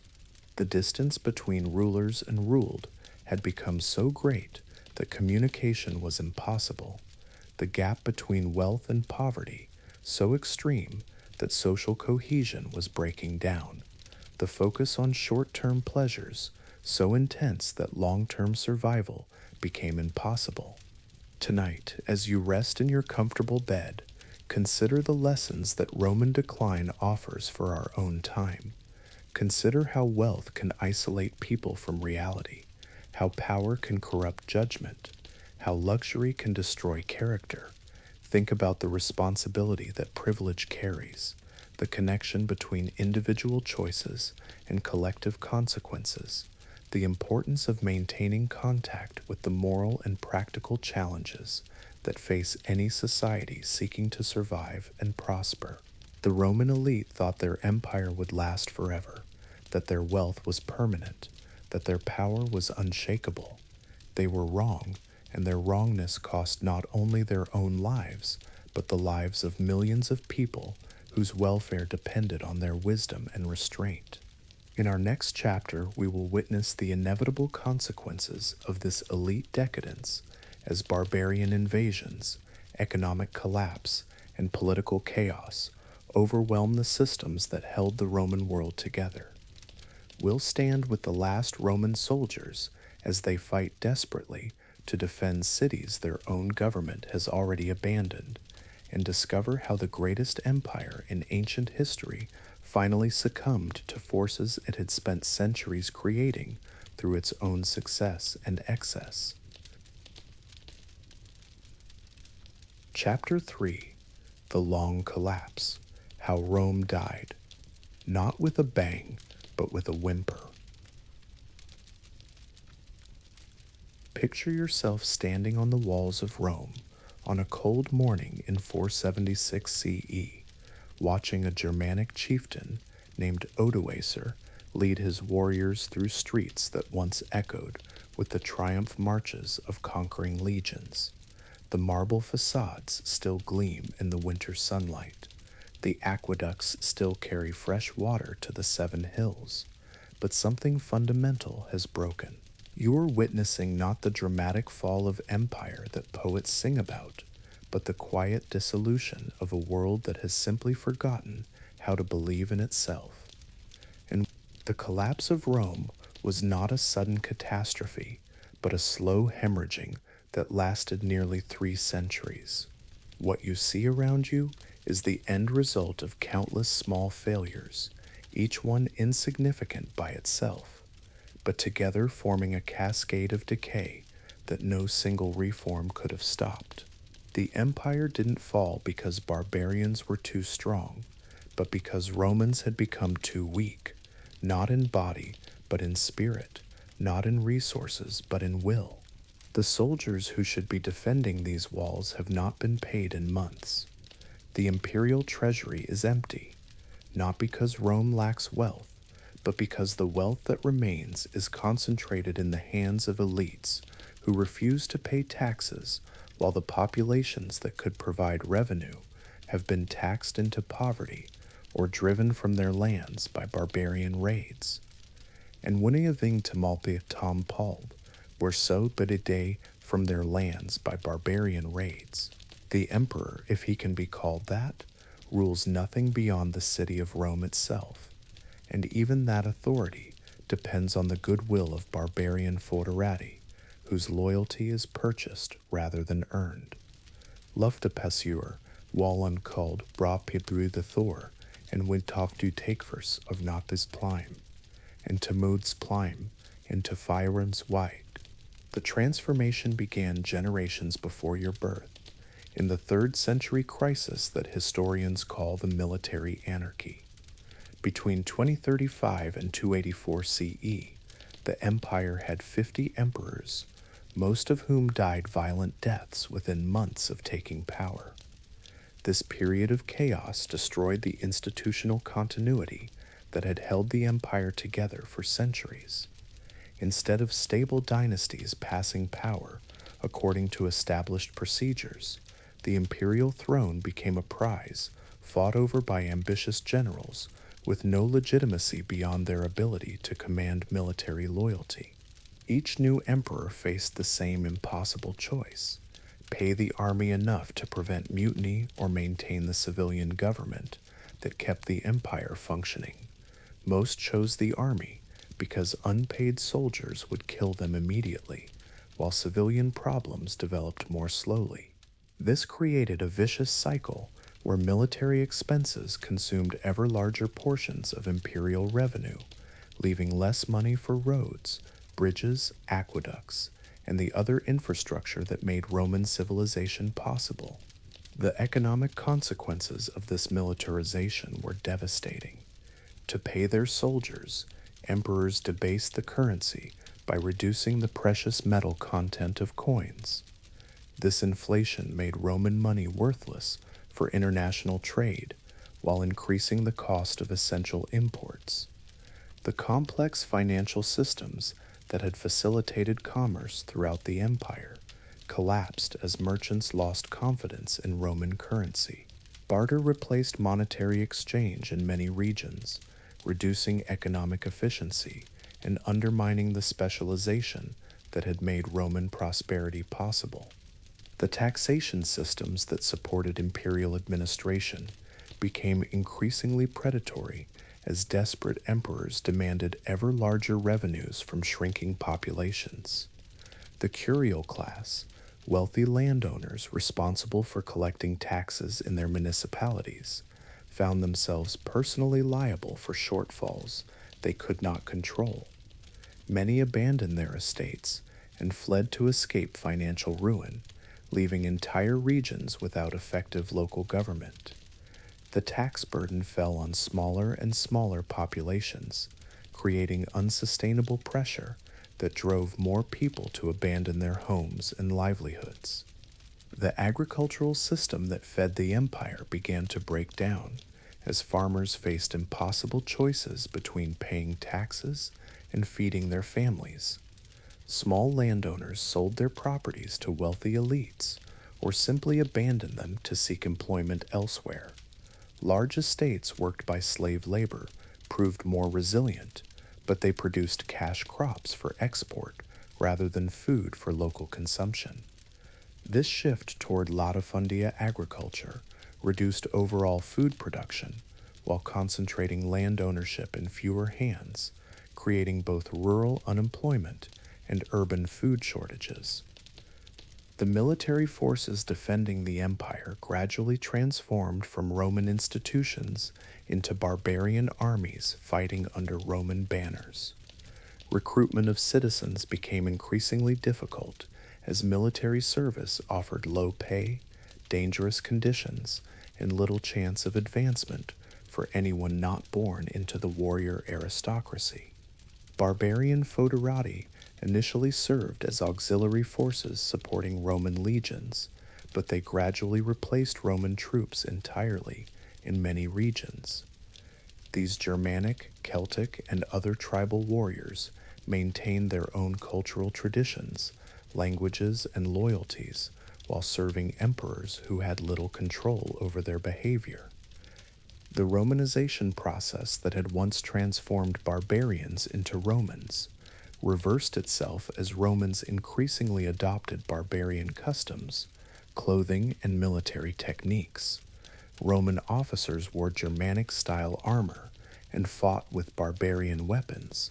Roman civilians adopted barbarian dress and hairstyles. Roman children grew up speaking Gothic or Frankish as often as Latin. Instead of barbarians becoming Roman, Romans were becoming barbarian, abandoning the cultural identity that had once bound the empire together. The religious transformation of the empire added another layer of complexity to this cultural dissolution. Constantine's conversion to Christianity in the early 4th century created a new official ideology that competed with traditional Roman values. While Christianity provided moral guidance that many Romans found appealing, it also undermined the civic duties and martial virtues that had sustained Roman expansion. Christian emperors spent enormous resources building churches and supporting monasteries, while neglecting the military and administrative institutions that kept the empire functioning. The administrative system that governed the empire became increasingly dysfunctional as qualified personnel became scarce and corruption became endemic. The complex bureaucracy that had once efficiently managed affairs across 3 continents devolved into competing power centers, where officials pursued personal enrichment rather than public service.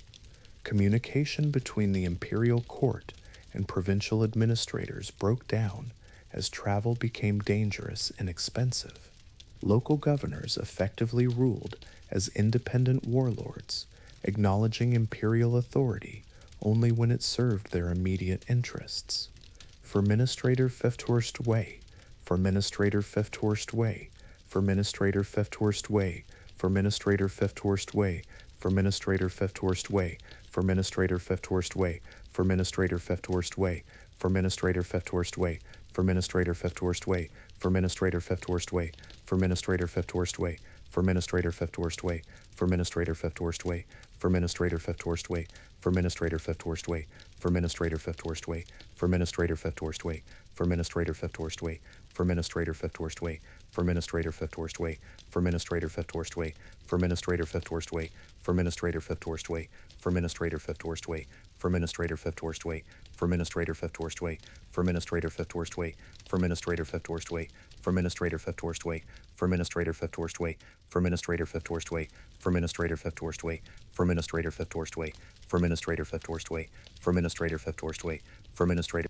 The urban centers that had been the pride of Roman civilization began to decay as their populations declined and their economic functions disappeared.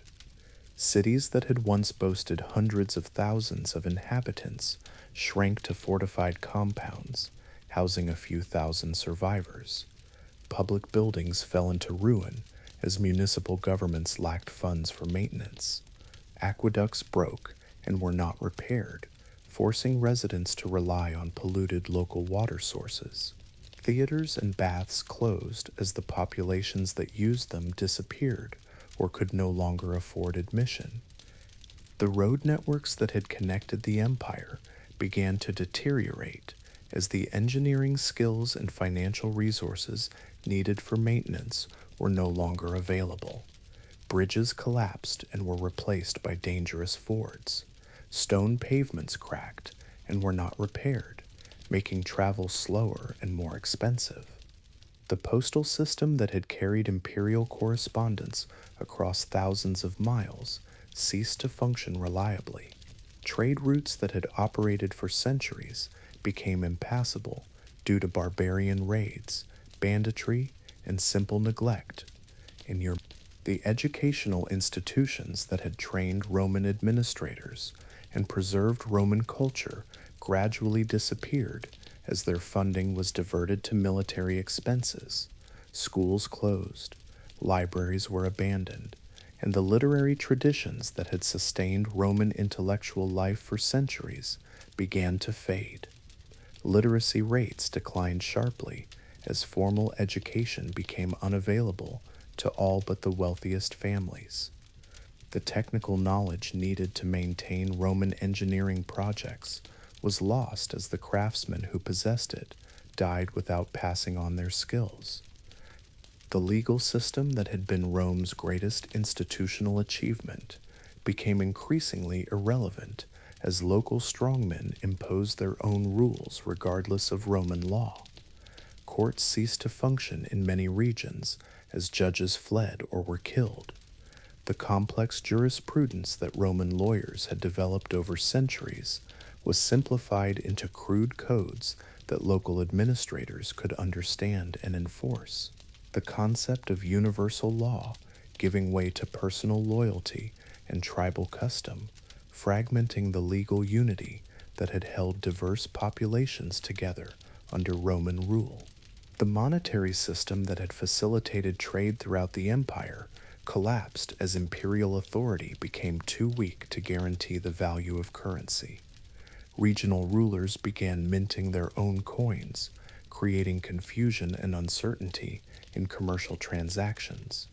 Barter replaced money in many areas, reducing economic efficiency and making long-distance trade nearly impossible. The banking systems that had financed Roman commerce disappeared as political instability made loans too risky, and currency fluctuations made profit calculations impossible.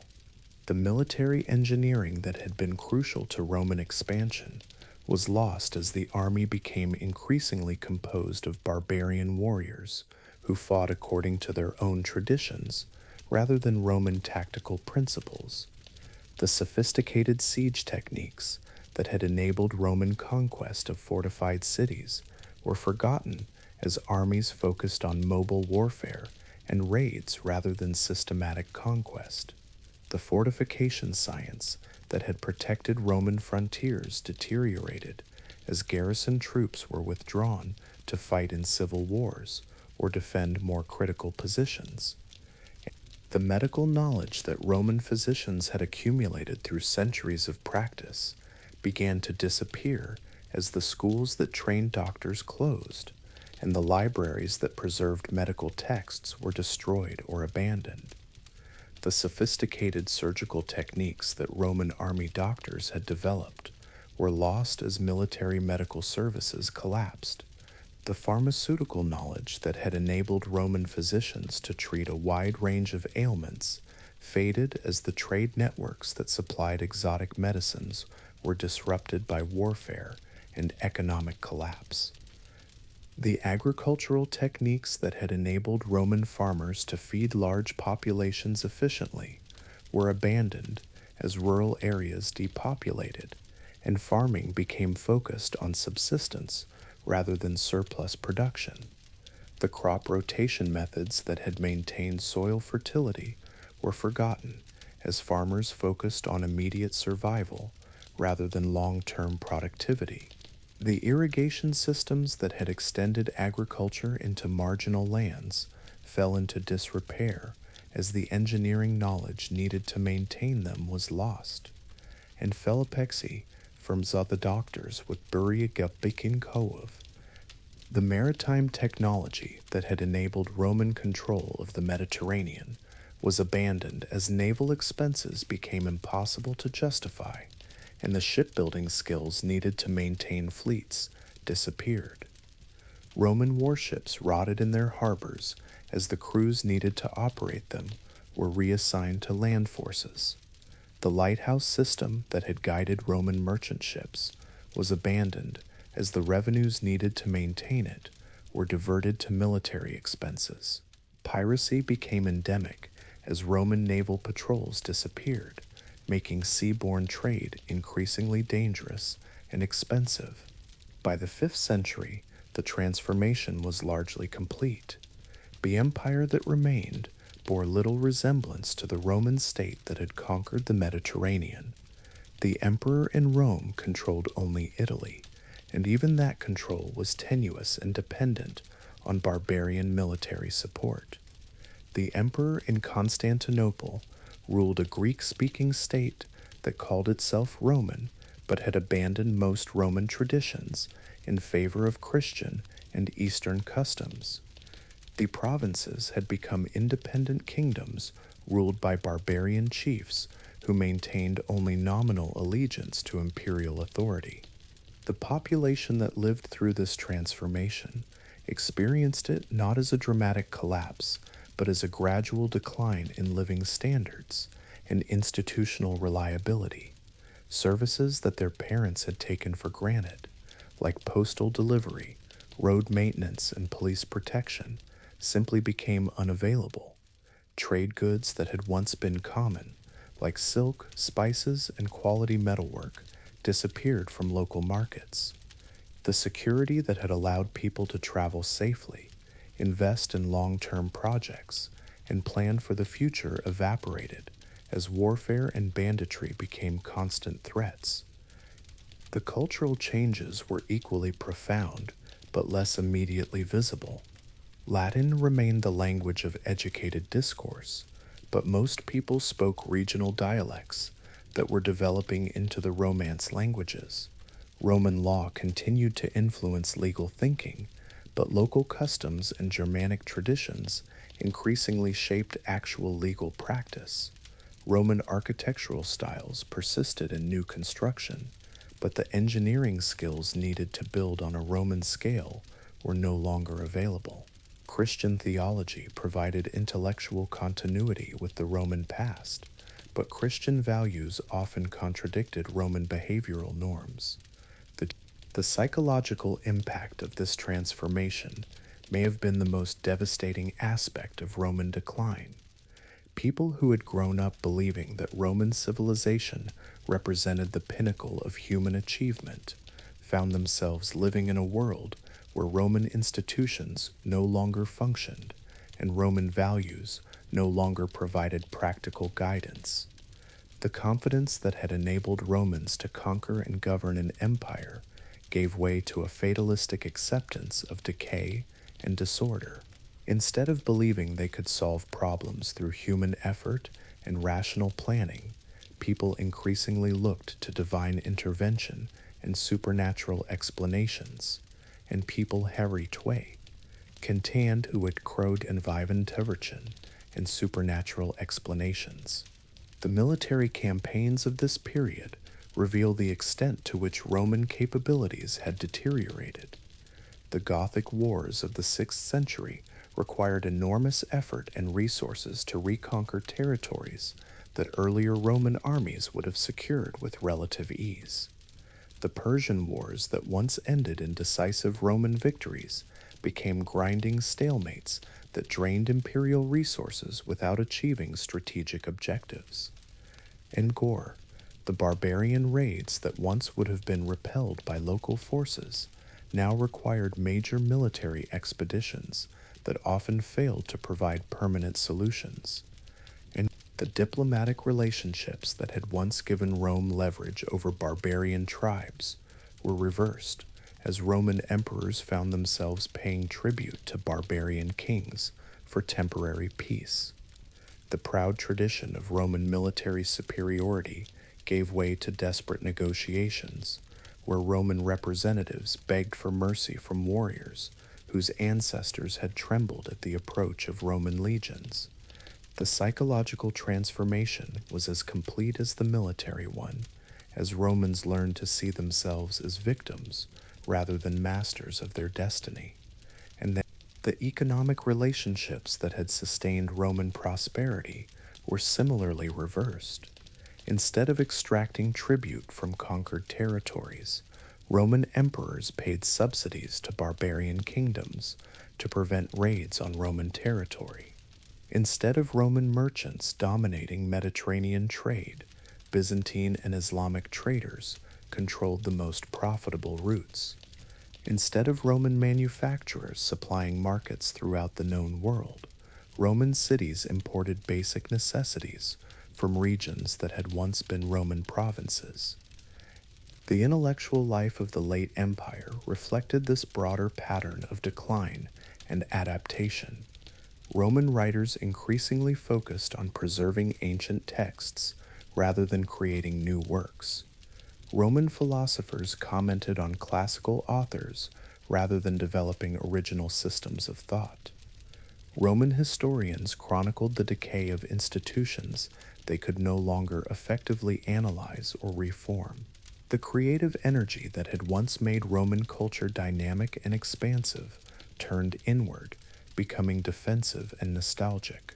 The religious transformation of the empire provided some compensation for the loss of secular confidence, but it also accelerated the abandonment of Roman traditions.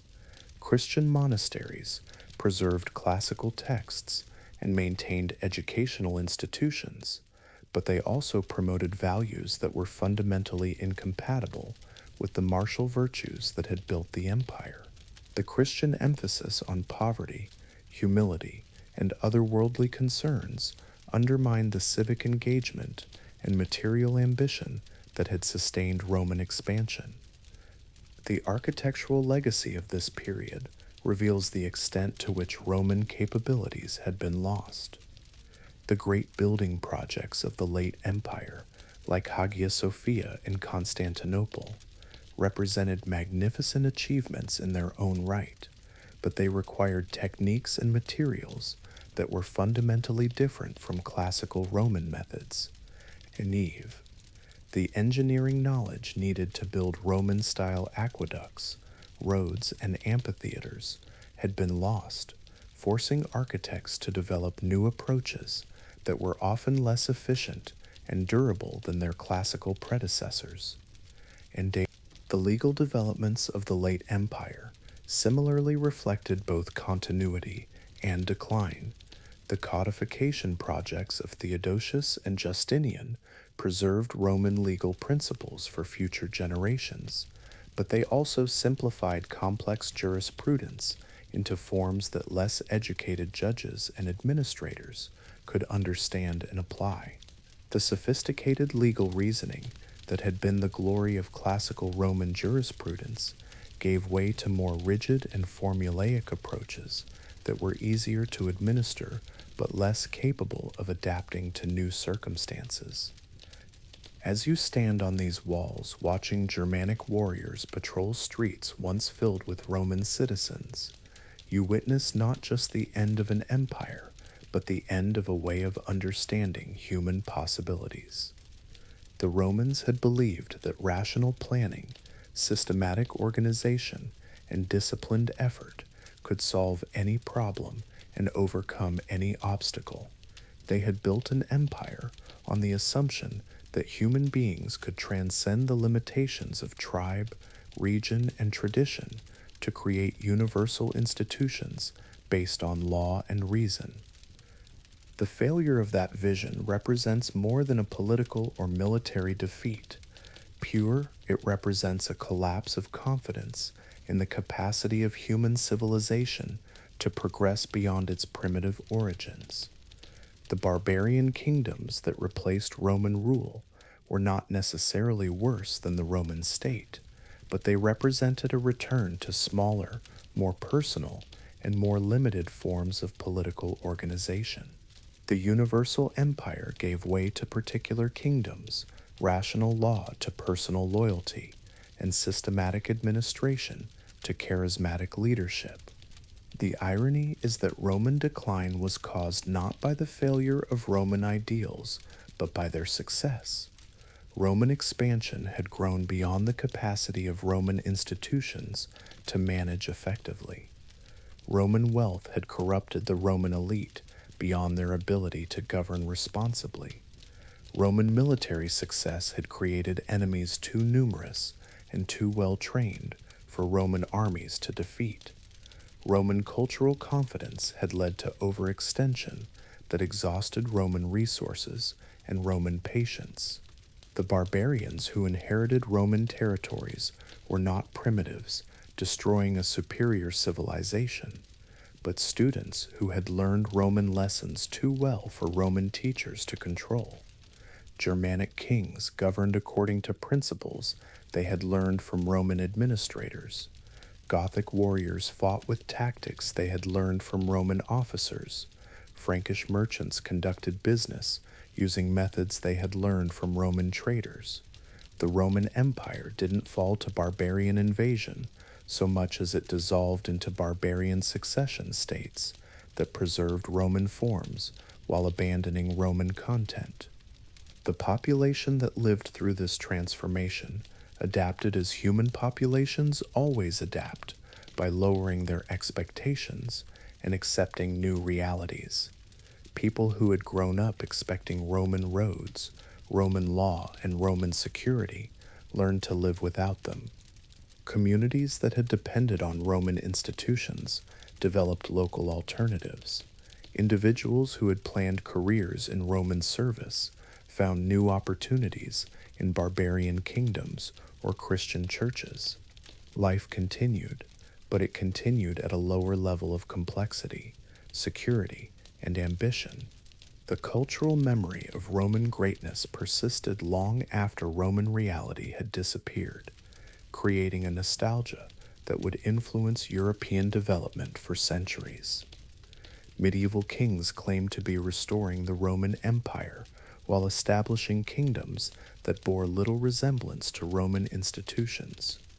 Renaissance humanists studied classical texts while living in city-states that functioned according to principles that would have been incomprehensible to ancient Romans. The dream of Roman universality inspired European expansion and American republicanism, but the practical knowledge of how to achieve Roman results had been lost. Tonight, as you prepare for sleep in a world where Roman roads still carry traffic and Roman aqueducts still provide water to modern cities, consider what the fall of Rome teaches about the fragility of human achievements. The Romans built the most successful empire in ancient history, but they could not build institutions strong enough to survive their own success. They created law, literature, and architecture that influenced human development for 2 millennia, but they could not create political systems capable of adapting to the challenges their expansion created. And while the end of Rome was not a catastrophe that destroyed human progress, but a transformation that redirected human energy into new channels. but a barbarian kingdoms that replaced Roman rule eventually developed into the European states that would explore and colonize much of the world. The Christian church that replaced Roman civic religion eventually became the institutional foundation for medieval civilization. The technological knowledge that Romans had developed was preserved and eventually enhanced by their successors. Rome died, but Roman influence lived on in forms that would have been unrecognizable to classical Romans. The lesson of Roman decline is not that empires inevitably fall, but that they inevitably change, and that change is often experienced as decline by those who lived through earlier periods of success. Every human institution faces the choice between adaptation and preservation, between accepting new realities and defending old traditions. Rome chose preservation over adaptation for too long, until adaptation became impossible and dissolution became inevitable. The choice is always difficult, and the results are always uncertain, but the choice cannot be avoided by any civilization that hopes to survive its own success. In our final chapter, we will explore what happened after Rome fell, how the medieval world that emerged from Roman ruins eventually gave birth to the modern world we inhabit today, and what lessons the complete arc of Roman history offers for understanding our own civilization's challenges and possibilities. Rest well and dream of the eternal city that became eternal not through political permanence, but through cultural influence, not through military invincibility, but through the power of ideas that outlasted the empire that created them. Chapter 4: The Afterglow: How Rome's Ghost Shaped 1,000 Years of Human History.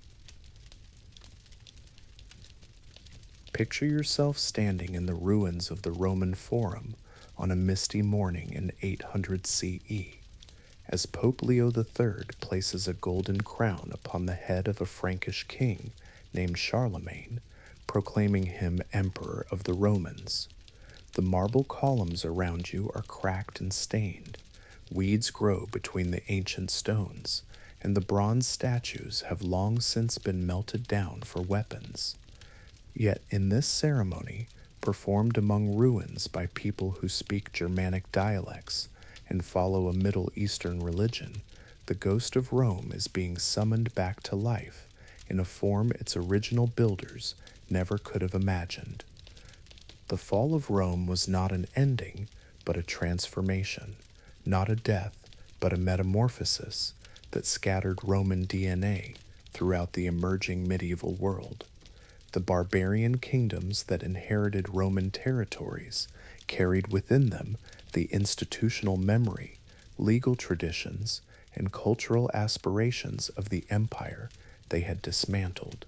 Like children who rebel against their parents while unconsciously adopting their values, medieval Europe spent 1,000 years simultaneously rejecting and recreating the Roman legacy in forms both familiar and strange. The Frankish kingdom that Charlemagne now rules stretches from the Pyrenees to the Elbe River, roughly encompassing the old Roman provinces of Gaul and Germania.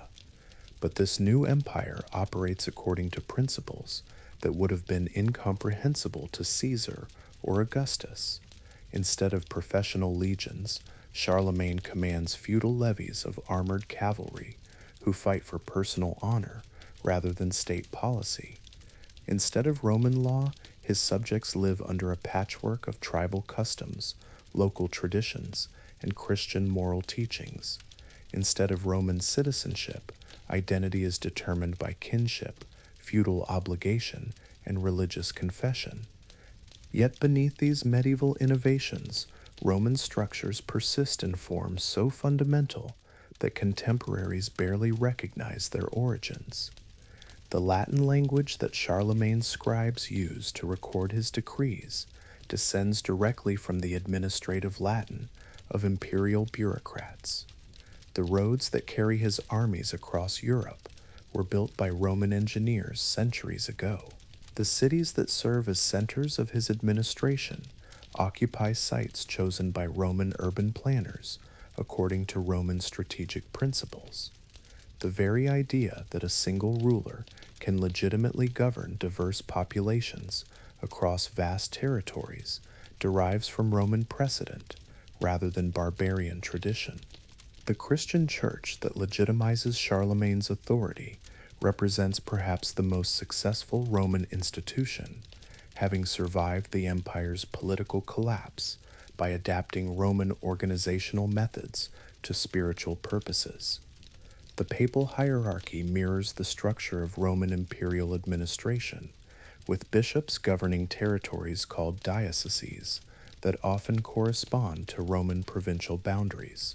Canon law develops from Roman legal principles. Church councils follow procedures derived from Roman Senate practices, and Christian theology incorporates philosophical concepts developed by Roman intellectuals. And Werfelmine put a really pras for the Abbasia, fan of the Poles and Propol Borman, for Singdo, for Mabsalv, fan of the papal hierarchy Porphyr, for Singdo, for Mabsalv, Perfanta Pictio. The monasteries that preserve classical learning throughout the medieval period function as islands of Roman literacy in a largely illiterate world. Monks copying ancient manuscripts by candlelight maintain the intellectual traditions that connect Charlemagne's court to Cicero's Rome. The schools that train medieval administrators teach rhetoric, grammar, and logic using textbooks written by Roman authors.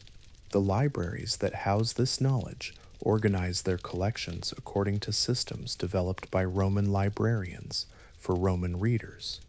But the medieval transformation of Roman legacy extends far beyond institutional borrowing. The very conception of what civilization means changes as Roman imperial ambitions merge with Christian universal aspirations. Where Romans had sought to conquer the world through military force, medieval Christians seek to convert it through missionary activity. Where Romans had imposed legal unity through conquest, medieval Christendom pursues spiritual unity through shared belief. Where Romans had celebrated worldly achievement, medieval culture emphasizes otherworldly salvation. This synthesis creates new forms of human organization that combine Roman efficiency with Christian idealism in ways that neither tradition could have achieved alone. The medieval university, an institution unknown to classical antiquity, emerges from cathedral schools that apply Roman educational methods to Christian theological questions. Medieval scholasticism develops philosophical techniques that surpass both Roman and early Christian intellectual achievements. Medieval architecture creates spaces for worship that dwarf the grandest Roman temples, while incorporating Roman engineering principles into fundamentally new aesthetic visions. The economic systems that develop in medieval Europe similarly blend Roman and post-Roman elements in creative combinations. The manor system that dominates medieval agriculture operates according to principles of personal obligation rather than Roman concepts of private property, but it produces agricultural surpluses that support urban populations in ways that recall Roman economic achievements. Medieval trade networks reconnect Europe with Asian and African markets along routes originally established by Roman merchants, but they operate through commercial partnerships and banking techniques that surpass Roman financial sophistication. And the Islamic world that controls much of the former Roman East preserves Roman legacy in different but equally significant ways. The Abbasid Caliphate, that rules from Baghdad, maintains administrative systems derived from Byzantine Roman practice, while Islamic scholars translate and preserve Greek and Roman texts that would otherwise have been lost. Islamic medicine advances beyond Roman medical knowledge by combining classical texts with Persian, Indian, and Arabic innovations, that Islamic mathematics and astronomy build upon Roman engineering traditions to create computational techniques that make possible new forms of architectural and navigational achievement. The Byzantine Empire, that considers itself the direct continuation of Rome, demonstrates how Roman institutions could adapt to fundamentally changed circumstances. The themes system that organizes Byzantine military recruitment combines Roman administrative efficiency with the realities of a largely barbarian military culture. Byzantine diplomacy applies Roman negotiating techniques to a medieval world where personal relationships matter more than institutional agreements. Byzantine art creates new forms of religious expression that maintain Roman technical standards while serving Christian rather than pagan purposes. The legal traditions that emerge from medieval Europe represent perhaps the most enduring aspect of Roman influence on human development. The rediscovery of Justinian's legal code in 11th century Bologna creates the foundation for medieval jurisprudence that influences legal development throughout Europe. University-trained lawyers apply Roman legal principles to medieval social relationships, creating new forms of contract law, property law, and constitutional law that shape the emergence of modern state systems. The canon law developed by the medieval church provides alternative legal frameworks that compete with and complement secular legal systems. The political theories that justify medieval kingship draw heavily on Roman precedents while adapting them to Christian theological requirements. Medieval political theorists argue that earthly rulers derive their authority from God in ways that parallel Roman claims about imperial divine appointment, but they also develop concepts of limited government and individual rights that go beyond Roman constitutional theory. The Holy Roman Empire that emerges from Charlemagne's coronation maintains the fiction of Roman continuity while creating new forms of federal organization that anticipate modern political developments. And when the military technologies that developed during the medieval period transform warfare in ways that make Roman tactical methods obsolete while preserving Roman strategic principles. The stirrup, imported from Asian nomad cultures, makes possible new forms of cavalry warfare that dominate medieval battlefields. Crossbow technology, developed partly from Roman engineering principles, provides infantry with firepower that can penetrate the heaviest armor. Castle architecture applies Roman fortification principles to the requirements of feudal warfare, creating defensive systems that can withstand siege techniques unknown to Roman military engineers. The agricultural innovations that support medieval population growth build upon Roman farming techniques while adapting them to different climatic and social conditions.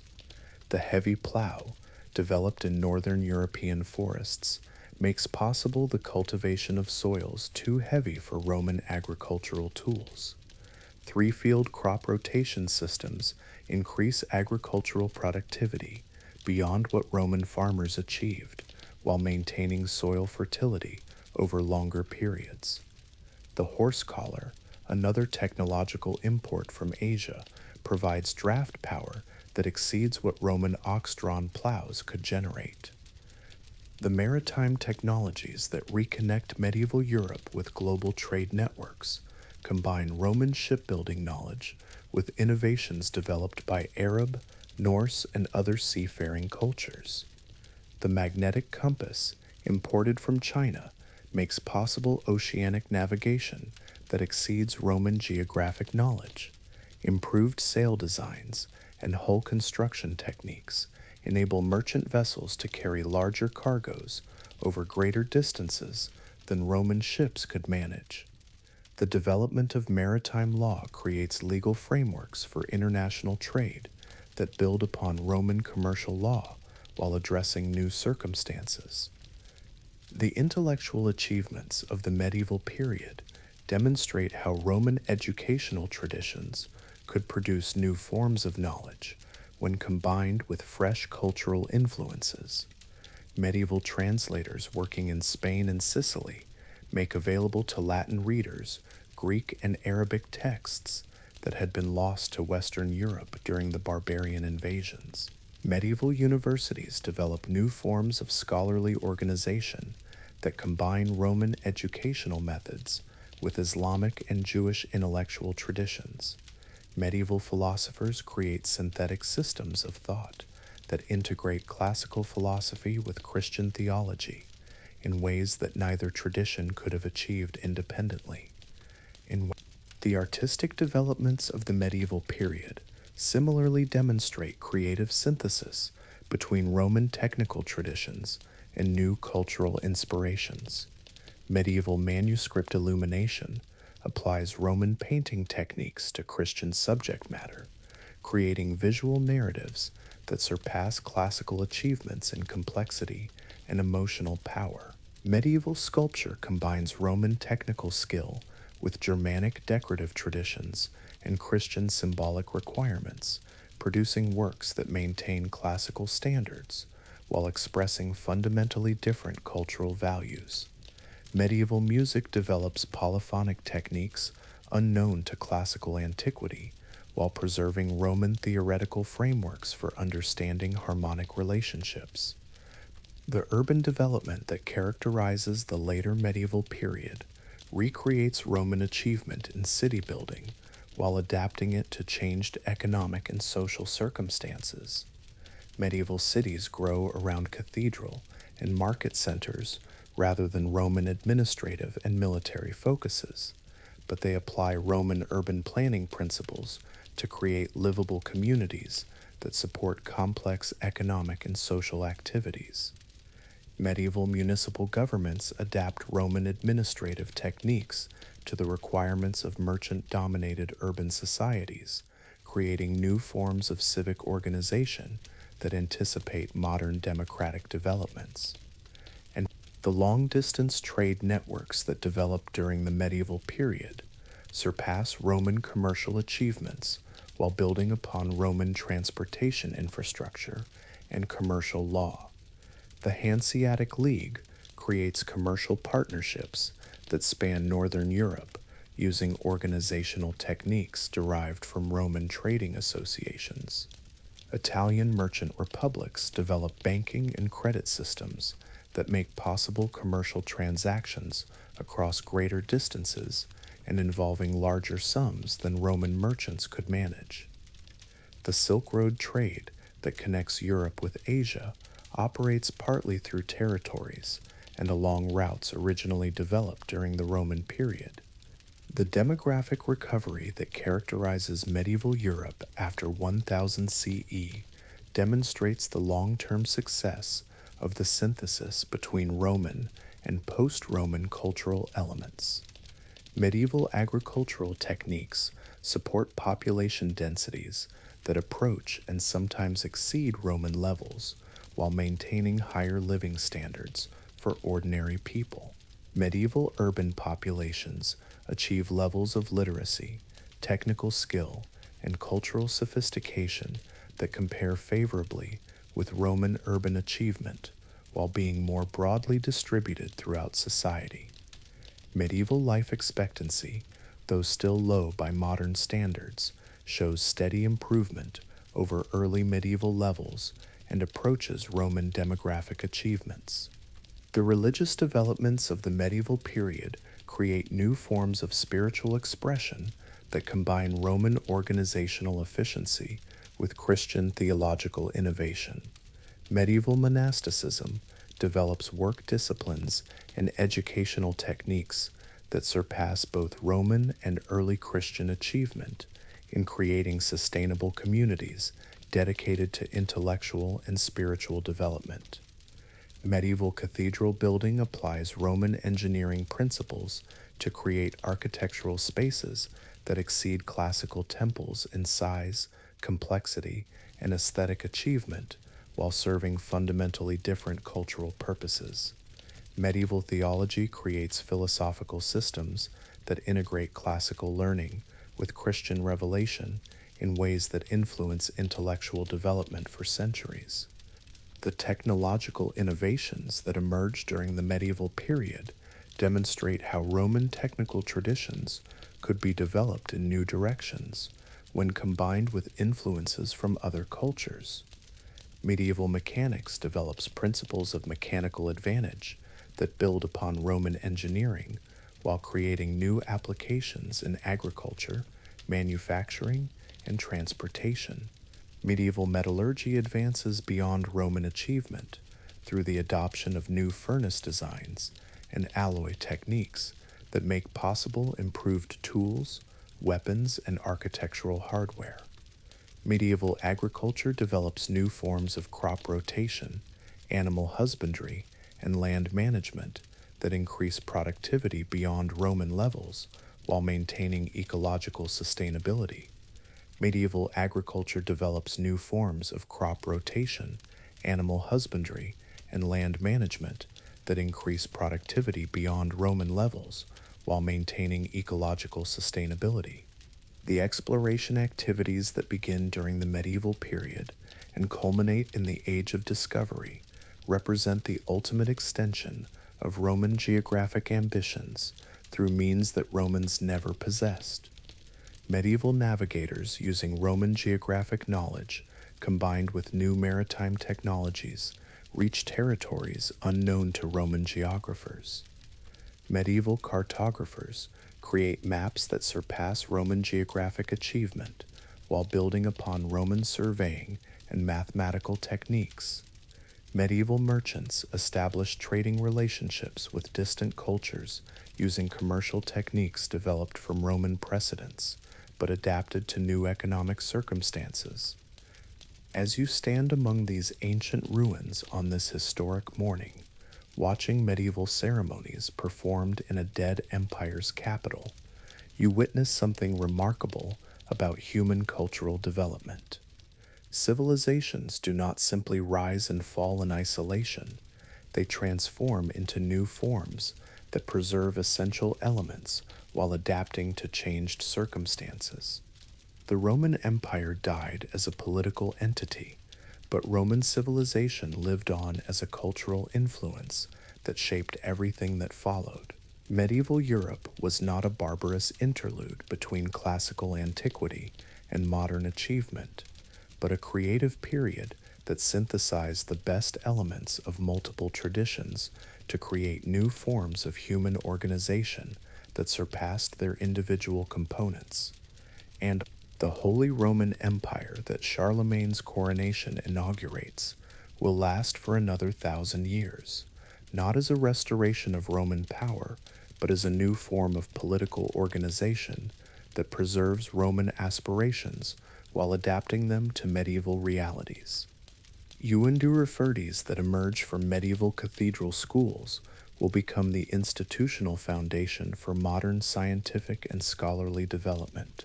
The legal systems that develop from medieval synthesis of Roman law and local custom will provide the framework for modern constitutional government. The agricultural and commercial techniques developed during the medieval period will support the population growth and economic development that make possible the modern world. The linguistic development that occurs during the medieval period demonstrates how Roman cultural influence could be preserved through transformation rather than imitation. The Romance languages that emerge from spoken Latin create new forms of literary and intellectual expression while maintaining continuity with classical linguistic traditions.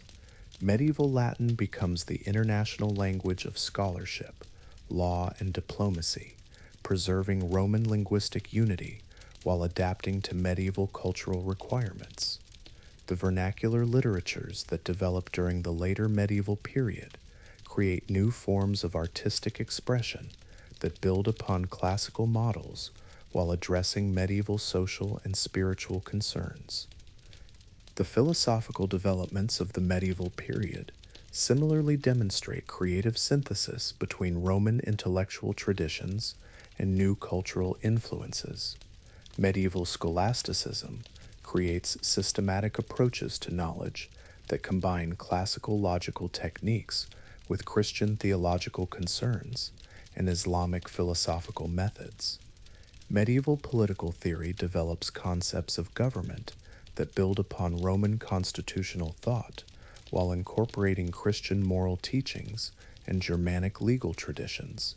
Medieval natural philosophy creates new approaches to understanding the physical world that maintain classical rational methods while addressing questions unknown to ancient thinkers. The artistic achievements of the later medieval period prepare the ground for Renaissance developments that will consciously attempt to restore classical achievement while actually creating new forms of cultural expression that surpass their models.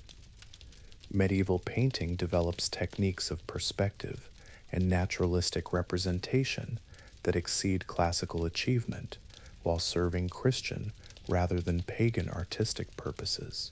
Medieval sculpture creates new forms of architectural integration and emotional expression that build upon Roman technical traditions while achieving aesthetic effects unknown to ancient artists. Medieval literature creates new forms of narrative and dramatic expression that preserve classical literary techniques while addressing medieval social and spiritual concerns. The economic developments of the later medieval period create the foundations for modern capitalist development through the creative adaptation of Roman commercial techniques to changed social and technological circumstances. Medieval banking develops credit instruments and investment techniques that exceed Roman financial achievement while serving the needs of long-distance trade in manufactured goods rather than agricultural products. Medieval manufacturing creates new forms of guild organization and technical specialization that build upon Roman craft traditions while achieving higher levels of productivity and quality. Medieval agriculture develops new forms of land tenure and crop management that increase productivity while providing greater security for rural populations than Roman slave-based agriculture offered. The political developments of the later medieval period create new forms of government that combine Roman administrative efficiency with medieval concepts of limited authority and individual rights. Medieval parliamentary institutions develop representative techniques that build upon Roman republican traditions while creating new forms of popular participation in government. Medieval legal systems develop concepts of due process and individual rights that exceed Roman legal achievement while maintaining classical standards of rational jurisprudence. Medieval municipal government creates new forms of urban administration that combine Roman civic traditions with medieval commercial and guild organization. As the morning mist clears from these ancient stones, and you watch Charlemagne's court process through streets where Caesar once walked in triumph, you begin to understand something profound about the nature of human cultural development. Nothing is ever truly lost, nothing completely dies, if it has served essential human needs and solved fundamental human problems. Roman achievements in law, administration, engineering, and urban organization were too valuable to disappear simply because the Roman state collapsed. Instead, they were preserved, adapted, and developed by peoples who had learned from Roman example, even as they created new forms of civilization suited to their own circumstances and values. The medieval world that emerges from Roman ruins is not a pale shadow of classical achievement, but a creative synthesis that combines the best elements of multiple traditions to create new possibilities for human development. Medieval Christians preserve Roman organizational methods while pursuing spiritual goals that transcend Roman materialism. Medieval scholars maintain Roman educational traditions while exploring questions that Roman intellectuals never considered. Medieval artists apply Roman technical standards to aesthetic visions that exceed Roman achievement in scope and emotional power. Medieval governments adapt Roman administrative methods to societies based on personal relationships rather than imperial authority. Tonight, as you prepare for sleep in a world still shaped by institutions and ideas that trace their origins to both Roman and medieval sources, consider what this long story teaches about the continuity and transformation of human civilization. The Roman Empire fell more than 1,500 years ago, but Roman influence on our legal systems, political theories, architectural methods, and cultural aspirations remains profound and pervasive. We drive on roads laid out according to Roman engineering principles, live under governments that claim Roman Republican inspiration, and speak languages that developed from Roman linguistic foundations. But we also live with the medieval synthesis that transformed Roman achievement into new forms suited to changed circumstances and values. Our universities descend from medieval cathedral schools. Our legal concepts of individual rights develop from medieval synthesis of Roman law and Christian morality. Our democratic institutions build upon medieval representative traditions, and our scientific methods emerge from medieval scholastic techniques. The modern world is neither Roman nor medieval, but a continuation of the cultural development that began with Roman expansion and continued through medieval synthesis. The lesson of this 1,000-year transformation is that human civilizations do not simply succeed or fail, they contribute to an ongoing process of cultural development that preserves valuable achievements while adapting them to new circumstances. The Roman Empire succeeded so completely that its influence outlasted its political existence by more than a millennium. Medieval Europe succeeded so creatively that its innovations became the foundation for modern global civilization. Neither could have achieved its ultimate influence without the other, and both remain alive in forms that their creators never could have imagined. The story of Rome's 1,000-year afterlife teaches us that true cultural achievement lies not in creating institutions that last forever unchanged, but in developing ideas and methods so valuable that they inspire endless creative adaptation by future generations. The Romans built an empire that lasted 5 centuries, but they also created cultural patterns that have influenced human development for 2 millennia. Their true immortality lies not in marble monuments that crumble with time, but in legal principles, political concepts, and organizational methods that continue to shape human societies in forms that grow more sophisticated rather than more primitive with each passing generation. Rest now and dream of the long conversation between past and future that connects Romulus to Charlemagne, Augustus to Jefferson, Cicero to modern parliamentarians who still debate in chambers arranged according to Roman precedents. Dream of the eternal city that became truly eternal, not by conquering the world, but by teaching the world how to organize itself more effectively, more justly, and more humanely than any previous civilization had achieved. The Roman Empire is gone, but the Roman contribution to human development continues in every courtroom, every legislative assembly, every university, and every city that applies Roman principles to the endless work of creating more perfect forms of human community. And so concludes our journey through 1,000 years of rise, glory, and transformation. The Roman Empire that began as a collection of mud huts beside the Tiber River became the foundation for the civilization we inhabit today. Its legions have long since marched into legend, but its ideas continue to conquer new territories in every generation that seeks to build a more perfect union, establish justice, and secure the blessings of liberty for themselves and their posterity. In these eternal words, borrowed from Roman precedent by American founders, the spirit of Rome lives on, still teaching humanity how to reach for greatness while learning from the eternal lessons of rise, triumph, and necessary transformation.